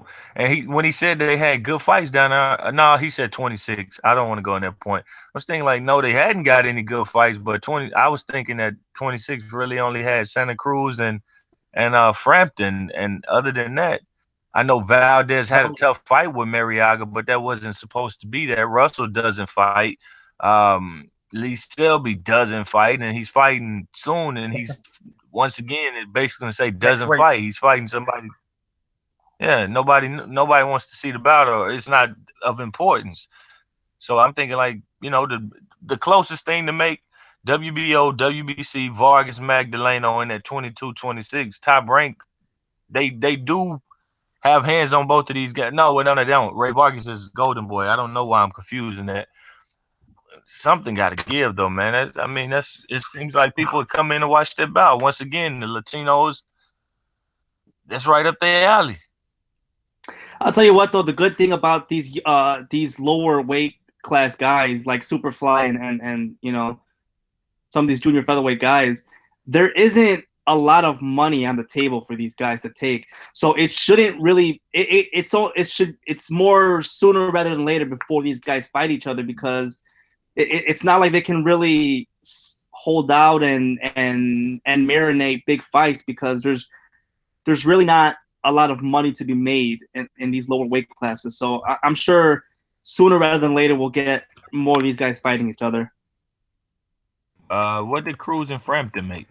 I agree with you. Normally it's not, but I'm talking. Well, the featherweight division is different. The featherweight division brings in money, but I'm talking about lower weight classes like 122, 118, 115, like Superfly. I know Frampton and Santa Cruz was pushing the millions are right there, and I was, man, damn. But that's because they're under Al Heyman. The whole division, all the champions are under Al Heyman. That's why they make good money at featherweight. But yeah, they also did pack out a house. I think they packed out that house in New York. What was the first one at? In Vegas, wasn't it? I think it was in Brooklyn, right? I think they did both of them in Brooklyn. No, the second fight. Vegas. No. Yeah, the second one was Brooklyn, Vegas. no doubt. But I'm feeling like the first one was as well. But then again, I'm feeling like it wasn't. No, Vegas. No. The first one was in Brooklyn. First one was in Brooklyn. The second one was in Vegas. Right. By the way, I wanted to ask you guys. I thought Cruz won both of those easily. I want to ask you guys, did you happen to catch, because I haven't seen it, did you happen to catch Frampton's last fight? Yeah, of course. Yeah, okay, let's start with Cameron. Because I was listening to SplitD's podcast along with Victor Atkinson, and they were talking about the Frampton fight, and they said that Frampton didn't look all that hot. I mean, what happened there? Frampton's peaked. I think we've seen the best of Frampton. That was against Quigg and Santa Cruz. He's getting on now, especially when you're in those lower weight divisions. You're going to get age earlier. Mm-hmm. I feel like Frampton. I mean, it was a tough fight for Frampton, and it was supposed to be a tune-up fight for him to have a big fight next year. And then Frampton was talking about how he wanted the rounds. He's glad he's got the rounds, but at this point in his career, he shouldn't be having hard rounds with. No disrespect to him, but the guy that Frampton fought, Frampton a fight like that. Mm-hmm. Yeah, and I'd like to see him fight again, because if you can give Frampton a fight like that, then he's going to be trouble for featherweights. But Frampton, I'm not sure why. Was it inactivity? Was it because he had his new trainer for the first time? I think it was a combination of things. He's in a tough division, Frampton. I think he's too small for featherweight as well. I don't think I mean, Santa Cruz. I mean, yeah, fair enough. I mean, like you said, Lopez. Santa Cruz, you thought he won both the fights. Frampton deserves to fight just, but I wouldn't complain if somebody thought Cruz won that fight. Big enough for featherweight. And I just feel like we've seen the best of Frampton, and I can't see him beating. I think he'd lose to Cruz in the third fight. Quigg in the second fight. I think he might beat Quigg. I think Selby would beat him, and I think Valdez is the fight to make, because I think Valdez is probably stylistically the fight that makes a lot of sense. Mm. Yes, it does. Both of them have the same weakness. They drop the same hand. Yeah. And catch the punches the same damn way. Like I couldn't understand how anybody thought Frampton won the first fight when he repeatedly dropped the hand and got hit cleanly, and he repeatedly had to punch through Leo Santa Cruz. Hands on his, like eventually it's like, you taking a harder punch, man. You see who wasn't there at the end of the fight, but and you didn't the body work for Leo Santa Cruz. I mean, he hit the man like 16 times with a 16 punch combination to the body at one point. And then Showtime tell you he lost the round. I'm like, whoa. So what did it with Frampton with me when he went into the second fight with Leo Santa Cruz, and he was saying he doesn't have the boxing brain to adjust. And I'm like, that's bullshit. He adjusted to you in the later rounds, and you lost. Everybody feels you lost those. So it's like he knew. Like you have to know when you're lying to yourself. I think he was beating himself, because every time you're lying to yourself's gonna tell you you're fucking lying. Period. You can put a smile on it and everything, but in the heart of hearts, in your heart of hearts, you had trouble. Then he really got outboxed the next bout. I mean, not only did he adjust, he did something we don't really see him do. He outboxed the guy. That being Santa Cruz. So when I hear, I haven't seen the fight, but when I hear about him struggling, it's not some surprise to me. If you go back to when he came over here and fought he came over here and he fought Gonzalez, dropped twice because his hand placement. Scott Quigg came back later in the fight, gave him all he wanted. It's no surprise, man. Man, let me tell you something. Santa Cruz did show boxing skills against Abner Maris, because remember that fight? Yeah. Abner Maris jumped on him, and Santa Cruz then figured him out and started using the distance. So I think definitely Carl Frampton or underestimated him going into the rematch. But I still think Carl Frampton, maybe it was more of an off night. Maybe it was a case also of his opponent being better. Horacio Garcia was his name, by the way. I think it was a case of Horacio Garcia being tougher than expected. The Scott Quigg, I'm looking at his page right now, his BoxRec page. He's had 3 fights since the Carl Frampton fight. I think he did pretty well in the Frampton fight. I think both guys were a little too cautious. Curious to get your opinions on, do you think Quigg... Was that? I said that was a bad fight. That was pay-per-view over here as well. It's funny. I remember that fight, and I was very excited when that fight happened, because I thought, man, this is... Boy. One of the best UK fighters going at it, and the first 2 or 3 rounds of it, I go, man, this is what the best have to offer. I mean, throughout the whole fight, it was just way too cautious. Be cautious. If you want to see Quigg not cautious, I didn't see Frampton's last fight, but I saw Quigg's on that Bivol undercard, and he just went in there and banged the dude out, man. He just said, okay, you hit me, I'm walking through. People weren't impressed, but at the end of the day, I was like, yo, this is some Superman shit he's doing. He just ran through. That's the only way Quigg can fight. He should fight that way. He should turn it up like that's hard to beat. That's hard to beat. Yeah, that's what I'm saying. It's the only way he can fight Quid. That's the only way he knows, but it's very effective. Man, I would love to He see got Santa caught, Cruz he got against caught up Quig, in the man. boxing brain comments. I have no boxing brain. You don't need one. You should have win. You should have broke Frampton and made him find a way to quit. But he got caught up in trying to win a damn boxing match. And I mean, it's okay to box 20% of the time if you're that good at what you do going forward. 80% of the time, yeah, box every now and then when you're getting a breather. But Well, when I he think started taking it to the Frampton, he Carl started beating Frampton him up. fight. The Carl Frampton fight was, it was like the Pacquiao Mayweather of Europe. Both guys were too cautious, but at least in the end, they started to let their hands go. I want to mention something. That reminded me too a lot.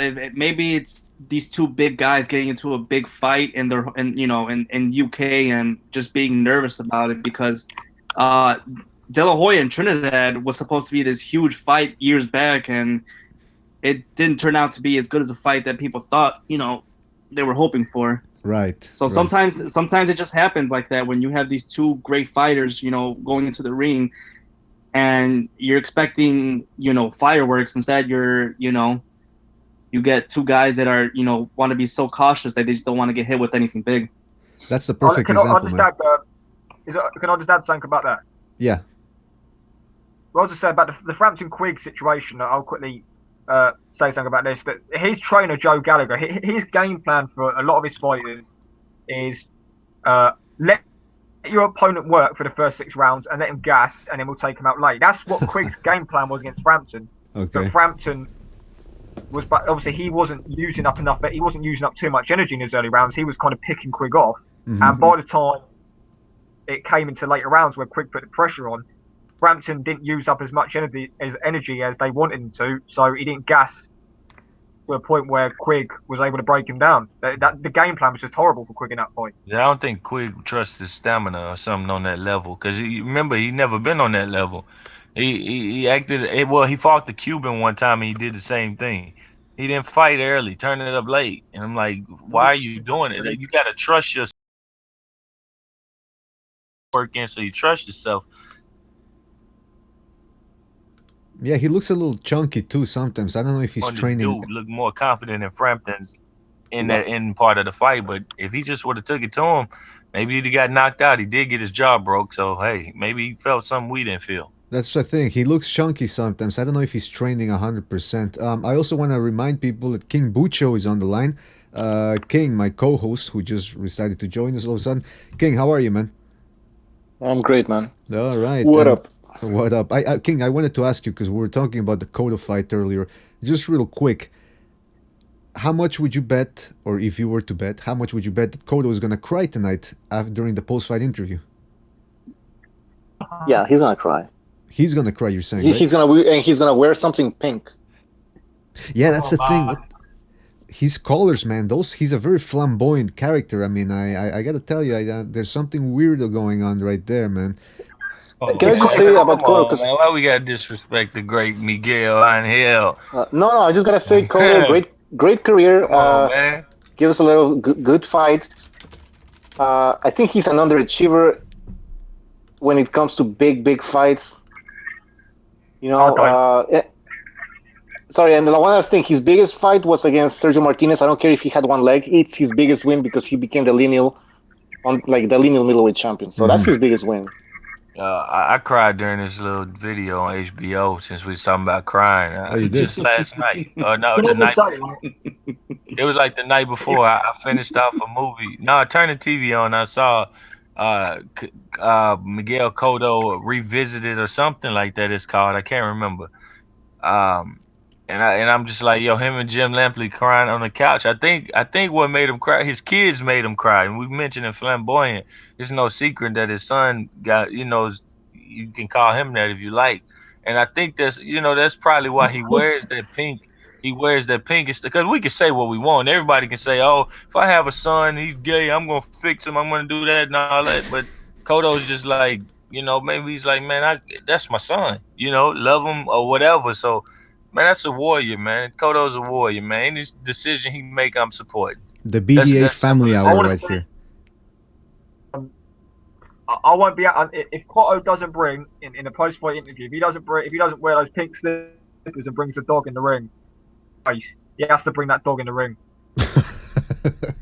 I want to see him bring his wife into the ring. I want to see what she has to say, or say what you want about his wife. She's got some pretty nice knockers if you're into tits and all that. But by the way, is it a known fact that Cotto's son is of the homosexual persuasion? If you say if we're into tits, if we're into tits, no, we're into tits. Melissa Cotto got it going. No. Oh, I would agree, man. I might just watch the fight. She wears the perfect every fight. It's the perfect outfit to say I got it going on. I'm gonna show you I got it going on. Don't watch my husband fight. Look over here in row 3. That's what she wears. I'll say one thing. Miguel Cotto's used to loaded gloves in the ring. I'm sure she's loaded. She's used to Miguel Cotto being loaded in the bed. This is what I would.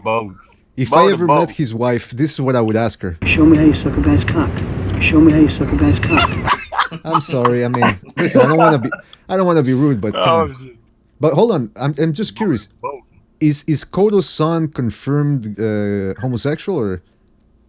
Well, I'm not too sure. I've seen him, pictures of him wearing makeup. I'm not gonna. That doesn't mean anything. So. Yeah, I mean, listen. Sometimes you just gotta let the book cover tell the story. You know what I mean? The title tell the story. So. Look, listen. There's nothing wrong. There's nothing wrong with being gay, unless you're not gay. If you're gay, if you're not gay and you're acting gay, then there's something askew. Let's just put it that way. You're either gay or you're not gay. Well, it depends, right? It depends. I gotta try and think. I've heard this already. But yeah, man. No, but I don't know if he's. I mean, listen. I'm not saying there's anything wrong with being gay, but I'm just saying that it must be weird for a guy like Cotto, who comes from a Latin country, very macho. And all of a sudden, his son's going around wearing makeup. But then again, maybe there was a reason why he was wearing makeup. Maybe it's not. I don't know. Maybe. I think that's why Cotto dons all that pink and all that. The tutu and sparring thing. Like, yo, if it is what it is. He's trying to, like you said, the country is machismo or whatever. But if the best fighter over there can do it. The man who put it on the line more than most of them, then everybody else probably loosen up, probably trying to be like an ambassador to support, show his support. It is what it is, man. That's his son, man. Like I said, everybody can say if my daughter was a lesbian or if my daughter dated, if she was a whore or blah, blah, blah, and you wouldn't look, man, end of the day, you don't know until it's really you. So what's the story with you? Well, no, that's what I'm saying. I mean, obviously, yeah, I'm straight, just to confirm. All right, that's good to know. Say if I walk down the street with my girl and I was wearing a pink tutu, does that mean I'm gay? You know what I mean? It's a piece of clothing. Obviously, people would say, he's homosexual, but just because someone wears a pink tutu doesn't mean they're gay. Dig that. Well, yeah, wearing something will not make you gay. What makes you gay is the actual. The same sexuality. Well, okay, now we're entering a whole other world here, man. We're entering a world of hypotheticals, and I don't know if it's the time to get into that right now. Are you a faggot? Are you a faggot? I mean, listen, I think we should move on, man. I don't think we're gonna get anywhere with this conversation. But I will say this: is this a boxing podcast or? It's a little bit of everything, man. We gotta mix it up every once in a while. Listen, man. Cotto had a great career. Was that? That Miguel Cotto's retiring tonight, and we're talking about his son's sexuality and his wife. So. Well, listen, we just gotta sort it out, man. We gotta sort it out. We gotta get this done. We gotta get this over with and get to the bottom of things. No pun intended. Let's see what people are saying in the chat room. Nicola Ferrari saying Holly Holm doesn't look like a tranny. She's still feminine, just not a model. But yes, I'd bang the shit out of her. I think she'd bang the shit out of you, man. I don't know. Yeah, I wouldn't, man. You. Somebody saying Holly Holm, yeah? Holly Holm. Holly Holm. She's got decent ass on her. Yeah. I wouldn't even do that. I wouldn't even do that one girl that Ronda used to keep choking out. What's that girl? Oh, everybody loves. Yeah, what's her name? Yeah, I wouldn't even tap that. I'm good.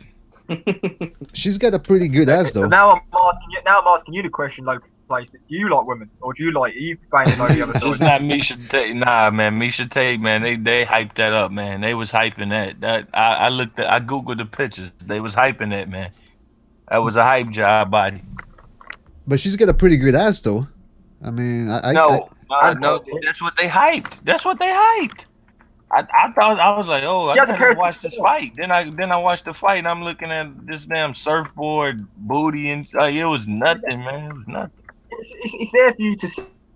That's not hyping up if they're there for you to see. You know what I mean? Like, sorry. hyping is like fake, sort of, building someone up. She had a pair of tits on it. Nah, it wasn't that for me to see, man. I didn't like what I saw. I thought it was a hype. I thought it was hype. Now, okay, I'm gonna put the picture up just so we can get this settled because it is an interesting point. Is the picture that I'm showing you right now? I think it's gonna take a couple of seconds for you guys to see it. Is that photoshopped? The body, the video when I watched, I'm like, oh man, I thought I was tuning them. I mean, I'm not saying it's not. Well, I did say not tapped. So, but the Right. thing with me, I was so hyped. I was going into it thinking like, okay, man, I'm about to log into this account right now. This is it, and it wasn't for me, man. It wasn't that for me. Listen, video I'd doesn't let her lie. sit on my face. I'd let her sit on my face. That's about it. Okay, there you go then. Yeah, that's about as much as you Oh. can ask from somebody, right? I mean, now I'll tell you my thing though. It's Gina Carano. That's the one that I don't think there's any debate about her though. Oh, I love women. I love big booties, big bounce that ass. You know what I'm saying? That's my opinion. Oh come on, let me find a Gina Carano's. Oh, hey, Rung Visa, Ron Francisco Estrada finalized February 24th. Oh, is that done? Yeah, in the Yeah, fourth. yep. Holy moly! Last plug mark. Well, that's gonna be a good Francisco one. Estrada get knocked the fuck out. That's what I got. But which round? Nighty night. Which round do Less you than think? eight or under. 8 or under. All right, let me go to who else? Michael, do you agree with that? I don't, I think it's going the distance. Mm. I'm gonna pick Rungvisai just because Estrada had to move up in weight, but don't count out Estrada yet, man. He's a tough Mexican. Here's me counting them out. 10, 9, It might. 8, 7, 6. He done, man. He done. Me and Mike talked to, there's me and we talked to a guy called Augustine, and he thinks Estrada's all wrong for a wrong side.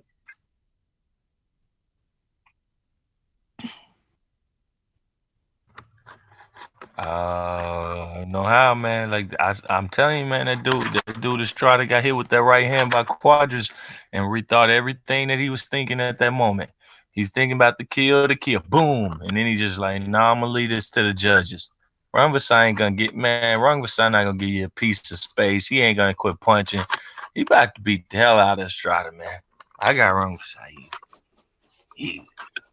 Yeah, right. Now, besides, So if you have Rungvisai easy, who presents a problem to Rungvisai? I don't know. Just I know this guy ain't the guy. I honestly don't know because I don't watch the division enough. But from what I seen of them, from those fights I seen of them, Estrada he's not playing ball with this dude. I'll tell you who does. And it's because he's naturally bigger and he punches hard. It's going to be a Newey. That's the fight. Yeah. I have a question. Besides the Chocolatito wins, is there another fight from Rungvisai side that impressed you guys? Oh yeah, he did. He looked excellent in them fights. I've seen clips of him making people throw up in the ring from body punches. That were the elite boxers like Estrada? Who cares? No, I'm just saying. Oh, I mean, it matters though. They Right? I've heard people that rave about the little guys tell me he beat up on Quadras. And also that body punching thing. Who cares who it is? If I hit a fat man, if I got my video camera out and I hit a fat man in the ring and he pukes, it's going viral. It's going viral. We're People all- want to see that. It He doesn't don't want to see matter. that. It doesn't Like matter y'all who haven't it is. seen that clip? Have y'all not seen that clip? Nah, man. Man, the dude was beating the shit out of the dude, If puked the whole fucking ring, man, like ugh, all over the ring during the fight. Never seen this shit in my life. All right.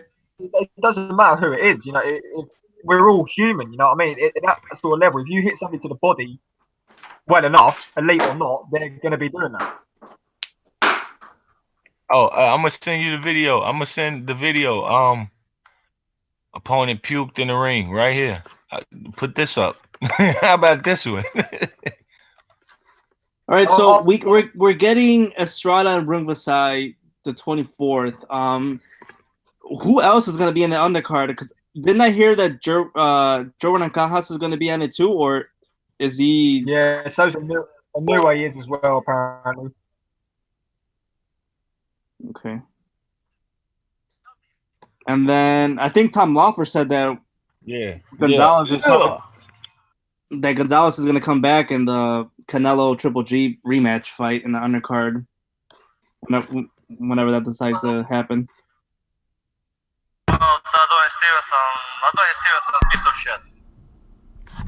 What the hell was that? Is somebody playing Kovalev clips? Yeah, that's a troll attempt. All right, sorry, I had to tap out for a while there. Yeah, so what are we looking at here? I sent you that video of the puking in the ring. Oh, it's a guy puking in the ring. Okay. It's Kit Kat making him do it. Kit Kat punches in the body. The dude retreats and lets it go. Oh, look at that. His breakfast came up. That's me on a Saturday night, man. Look at that. He fucked him up. Yeah, look, listen. Rungvisai has awful, vicious body punching, man. I mean, oh my goodness gracious, yeah. Right on the plexus, man. Let me see that again. Ooh. That should be that's a fight should be stopped if that happened, I think. Yeah, I think so. Oh wait, they didn't stop it? I can't remember. No, what I'm saying is, like, even if they recover, I think they didn't show it on this one. They didn't show the puke on this one. Yeah, they did. Bending over, like. Oh man, nah, it's a one out that way. It hits the canvas, like you can see him. It's gone. Also, that wasn't the clip. I'm finding. No, they didn't show the puke on that one. I want the one where he is showing the breakfast on the canvas. Okay, I don't think we need to see that, man. I don't think anybody wants to see that. Listen, if you get a video, need to know that Rungvisai ain't to be fucked with. These guys ain't ready, man. If you have a video of Miguel Cotto's wife's they can't do it. They can't do. Yeah, all right, picture this. Okay, Estrada's struggling with the dude he just knocked out in the weights below, right? Right. How does that pan out well for him? How? Can we get another scenario of this? I mean, I thought Gonzalez won the first fight against Rungvisai, so I don't see, just because Gonzalez got knocked out the second fight in the rematch, I don't see how that should be fair for Estrada to be automatically counted out. Now, I'm not saying I'm going to pick Rungvisai in that fight, but I'm not saying that it's automatically going to be an easy fight for Rungvisai. Well, let me ask you: if this ain't easy, this should be hard to do. I should say. Find me an opponent. Well, there's a guy that got knocked out. He let's say this guy struggled with some of, like, the situation we're in right now. Estrada and Roman struggle with each other. They gave each other fits. Then one guy goes up and gets flat out knocked out, and then the guy who struggled alongside of him then goes up and beats that guy who knocked out his counterpart to struggle with him. What's that example? Like, is that easy to pick out today or recently? Is anything come to your mind? No, I see your point. The thing is that who knows really what Gonzalez was going through in that second fight? Because to me, in that second fight against Rungvisai, he did not look the same, and he may not look the same for the rest of his career. Who knows? Because apparently I've heard that he doesn't take care of himself in between fights, and which is part of the problem why he had a hard time making weight at 112. But the first fight, he beat Rungvisai, in my opinion. That's the way I looked at it. when I saw that they were gonna fight again, I thought that Rungvisai probably had an edge because I did see some points where Rungvisai was able to get to Gonzalez a little bit better than he did in the first fight. But I mean, these are two different fighters. I mean, I see your point, but Estrada might not be going, through the same things that Roman Gonzalez was going through throughout the second fight against Rungvisai. So, for all we know, you could be right, and Rungvisai might steamroll Estrada, which would be incredible still. Yeah, he fights too slow. And it's not like Rungvisai just gives you mistakes to look at and fight at your slow pace. Like people who fight in those slow paces, they tend to be able to do that with opponents who, have a flaw. This dude, he keeps his technique and he's banging. He's banging throughout it. I'll tell you what, though. One thing I like about Rungvisai is he could take a fucking punch. I mean, in the two fights that I seen him against Gonzalez, I mean, Gonzalez was hitting him with everything, including the kitchen sink, and it looked like Rungvisai just wasn't even wasn't even really feeling most of those punches. I mean, he was coming back with ruthless combinations back. So, the dude can take a punch. Well, let me tell you this, man. It's the hard thing with Rungvisai is not winning rounds. You can win the rounds. It's actually maintaining a pace and maintaining stamina in the late rounds because, like you said, Rungvisai, listen, I've said this before. I've seen guys being able to take punches. I've seen guys with good chins, but I don't remember seeing a guy like Rungvisai who takes shots and doesn't even flinch. It's like he has no soul. A guy, it's almost as if he feels no pain. I think he's a robot. I think he's a Thai robot cyborg or some sort of experiment, man, because this guy is not normal. And I'd be willing to say that I think the guy's a sociopath. It's like him in Triple G. That one shot that Canelo threw at him, I mean, he didn't even flinch either. I mean, and that shot that Canelo threw knocks out a lot of people in the sport, and Triple G barely felt that shot. I watched Rungvisai's story, like his come up, and he was talking about he's begging his girlfriend, please don't leave me, give me more time to get my shit together, and he was taking some odd job, man. Shit, that type of shit right there make you take a punch. Be on your hands and knees. Man, I fucks with Rungvisai. That's all I got to say. Estrada, you going down, dog. It's it. Don't show up. First of all, if a girl is about to leave you, the last thing you're going to do is beg. You do not. That's rule number one. Do not beg. Tell her. No. Rungvisai can beg. Damn it, I can beg. No. You're not supposed to beg. You're not supposed to beg. If Rungvisai can get on the knee and plead, like, you got to see that story. It was dope, man. It was really good. Showing him beating up on Chocolito at he made me interested. And not the division, but him himself. Chocolito really never made me interested. I'll be honest. But that dude, he seemed to have a better story than just Chocolito. Just had the story of his former, not his former trainer. Why am I skipping out on the name? Great 140-pounder. I can't think of the name right now. Arguello. Prior. I mess my names up over and over again. Alexis Arguello. Alexis Arguello. There we go. Sorry, shit. But that was his main story, and then it was like, okay, that's dried out. And then I seen this dude, and I heard everything he was going through, and the things he was eating, and he was saying some pretty explicit things, like dog. Oops, I said it, dog. Like he was saying that's what we was eating. You know what I mean? Like that's fucked up, man. What's that? Read my story because I documented Rungvisai. No. I was watching a video that someone shared. Naota shared it, and he was talking about that he was sponsored. Now, his sponsors had went back and made a video for him. I was like, man, that's why you could take a punch, man. That's what you call coming from the bottom. Them dudes, man, do whatever to stay in their position. That's why Roman Gonzalez got knocked out. Listen, he could be the greatest fighter in the world, but I got to go back to that. You do not beg. If your girlfriend, ex-girlfriend, whatever, is saying, I'm going to leave you, tell the bitch, all right, go ahead, leave. I'm going to find somebody else. There's plenty of fish out there, man. Tame the punch. Respect the cock. Because it is a game, guys. You want to think it's not, huh? You want to think it's not, you go back to the schoolyard. You have that crush on big-titted Mary Jane. That's right. That's what I'm all about, man. You do not beg, all right? Now, guys, wait. First of all, Cameron, did you make your prediction about Estrada versus Rungvisai? No, I didn't. Come on. I haven't got a prediction for that fight yet. All right. Yeah, that's fair enough. Fair enough. For that yet. Like I said, the hard thing is not winning rounds against Rungvisai. The hard part is staying in there. Isn't Estrada like he's not durable, right? Like your body be breaking on him and stuff. Well, but listen, he did go 12 rounds against Gonzalez.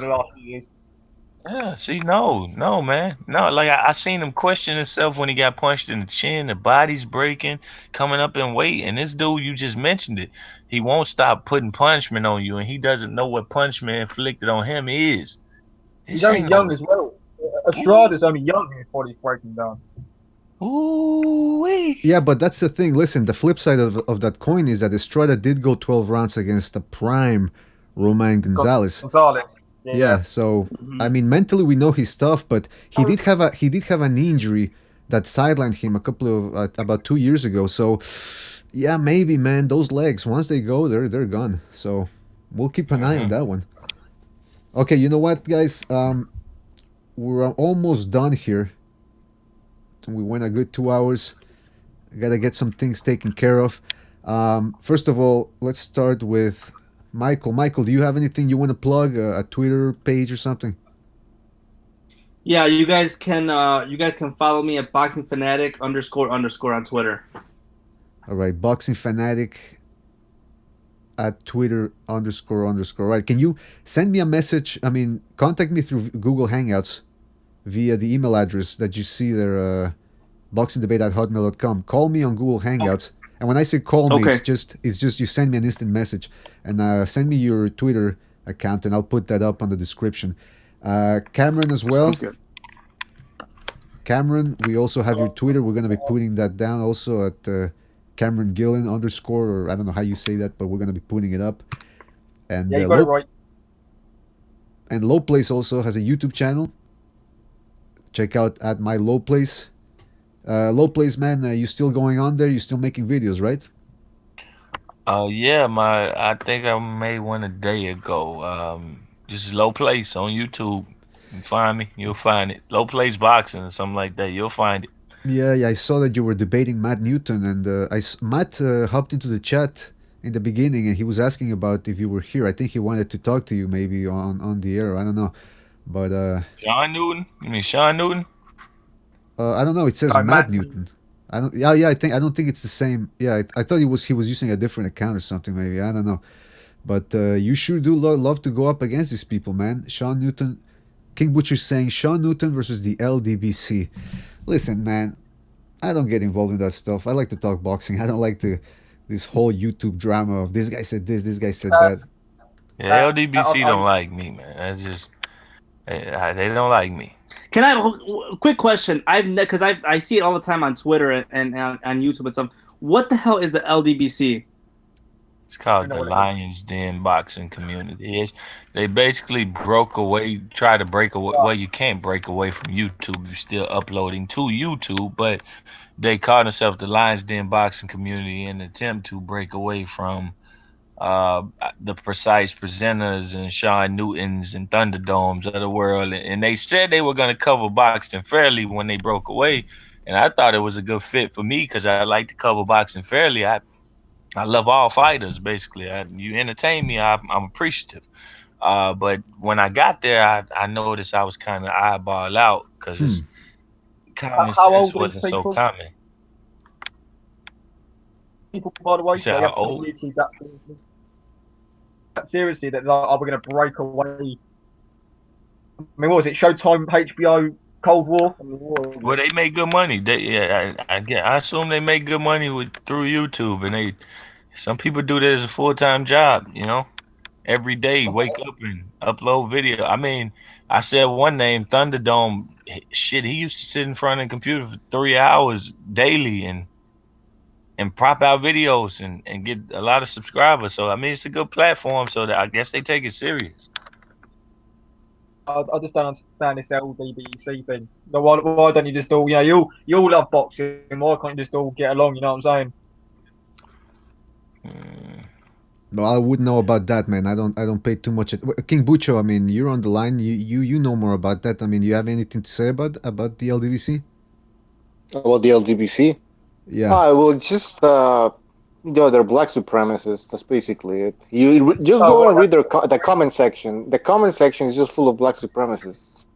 That tells you everything. All right. Well, I don't want to say what they are because it's pretty obvious what they are. Just go look at their videos and you make your own judgment. I look at them as coons, to be honest with you. I look at them as coons. I don't think they're black supremacists. Man, the LGBC would probably consider they consider all black people that are against them coons. It's so stupid. They're ridiculous. That's the issue. That's the issue. That the people who push the word coon, more than likely they normally are the coon individual. Like I pointed out to certain, like I didn't even know this word existed until fucking I started listening to certain boxing channels, and I got hip to that, like, okay, that's a coon, But then when I started to realize, like, yo, y'all basically only push for certain people, and then when you exclude other black fighters, are you not cooning that black fighter? So they, and they don't right to coons as well. But you're right, they don't cover a lot of white fighters. They have animosity, but it's on the flip side. It's a lot of if you really look deep, it's a lot of white channels that have animosity to the black fighters as well. So it's like they banging heads with each other, and I think both sides need to get the hell out of the boxing community. And I think fans will come together and be able to push promoters right. Yeah, I agree with that. Well, there you go. If you want to talk boxing, here at BDA, we don't try to cover too much I don't care if you're white or black, whatever. As long as you're a good fighter and you conduct yourself with a certain amount of decorum, then I'm it's all good with me. The comment section is saying, Sanctus is saying that the term black supremacist is stupid. Luis Catorce agrees with low place. Kaiser Koba agrees with low place again, making good points. It's like that Joshua thing, isn't it? Disgrace to the superior race. Yeah, that's the thing, man. I mean, anytime you think your race is superior to somebody else, then that I don't care. You're racist. Because just even now we're talking about race in a form. That's we're identifying races, so we're agreeing that there are different races out there. I mean, listen. My thing is this: freedom of speech. You want to say whatever you want, go ahead. But if it's starting to annoy me, I change the subject, or I stop talking to the person, or I stop listening to what they have to say. That's as simple as it gets, man. If you want to go around thinking that your race is superior to another one or to everybody, fine, go ahead. It doesn't change anything in my world, at least not at this point. Hamed is asking, is BDA black or is he white? I'm a chameleon, man. I change skins every other season, man. You're not gonna pin me down with that race talk. All right, listen, guys. It was a good podcast. I want to thank you guys for joining us. Cameron, Low Place, Michael, King Bucho. I want to thank everybody also in the chat room. Get Off Misan, Hamed92, Kaiser Koba, Cachnello, Matt Newton, Nicola Ferrari, Luis Catorce, as always. Sanctus Deor, who created quite a stir in the chat room. I hope we have him back, and hopefully he joins us on the line next week, or if we do a podcast during the week. Who else was there? Well, yeah, that's about, Okay, there's a username named Trunks My Nigga. So what's he saying? Kaiser, he was always a fringe pound for pound talent. Injuries held him back. Oh, okay, he's talking about Estrada. So yeah, that's about it, guys. What I will say is it's good to see somebody who I interact with on Twitter in the chat. So it's good to see Kaiser in the chat. Yeah, Kaiser, he's been in the chat room for a while, man. During the podcast, he has to make it into the debate here, the panel. And again, guys, if you want to join us, you know how to do it, man. And there's a instructional video that King Bucho made on our YouTube channel, so you check that out, and it tells you how to. Okay, King Butcher is saying time to get tanked. I would agree. So guys, thank you for joining us. We're gonna put your links in the description below, Enjoy the fights and have a good weekend, guys. We'll see you on the next one. Take care. All right, guys. All right, see Take you it easy, guys. guys.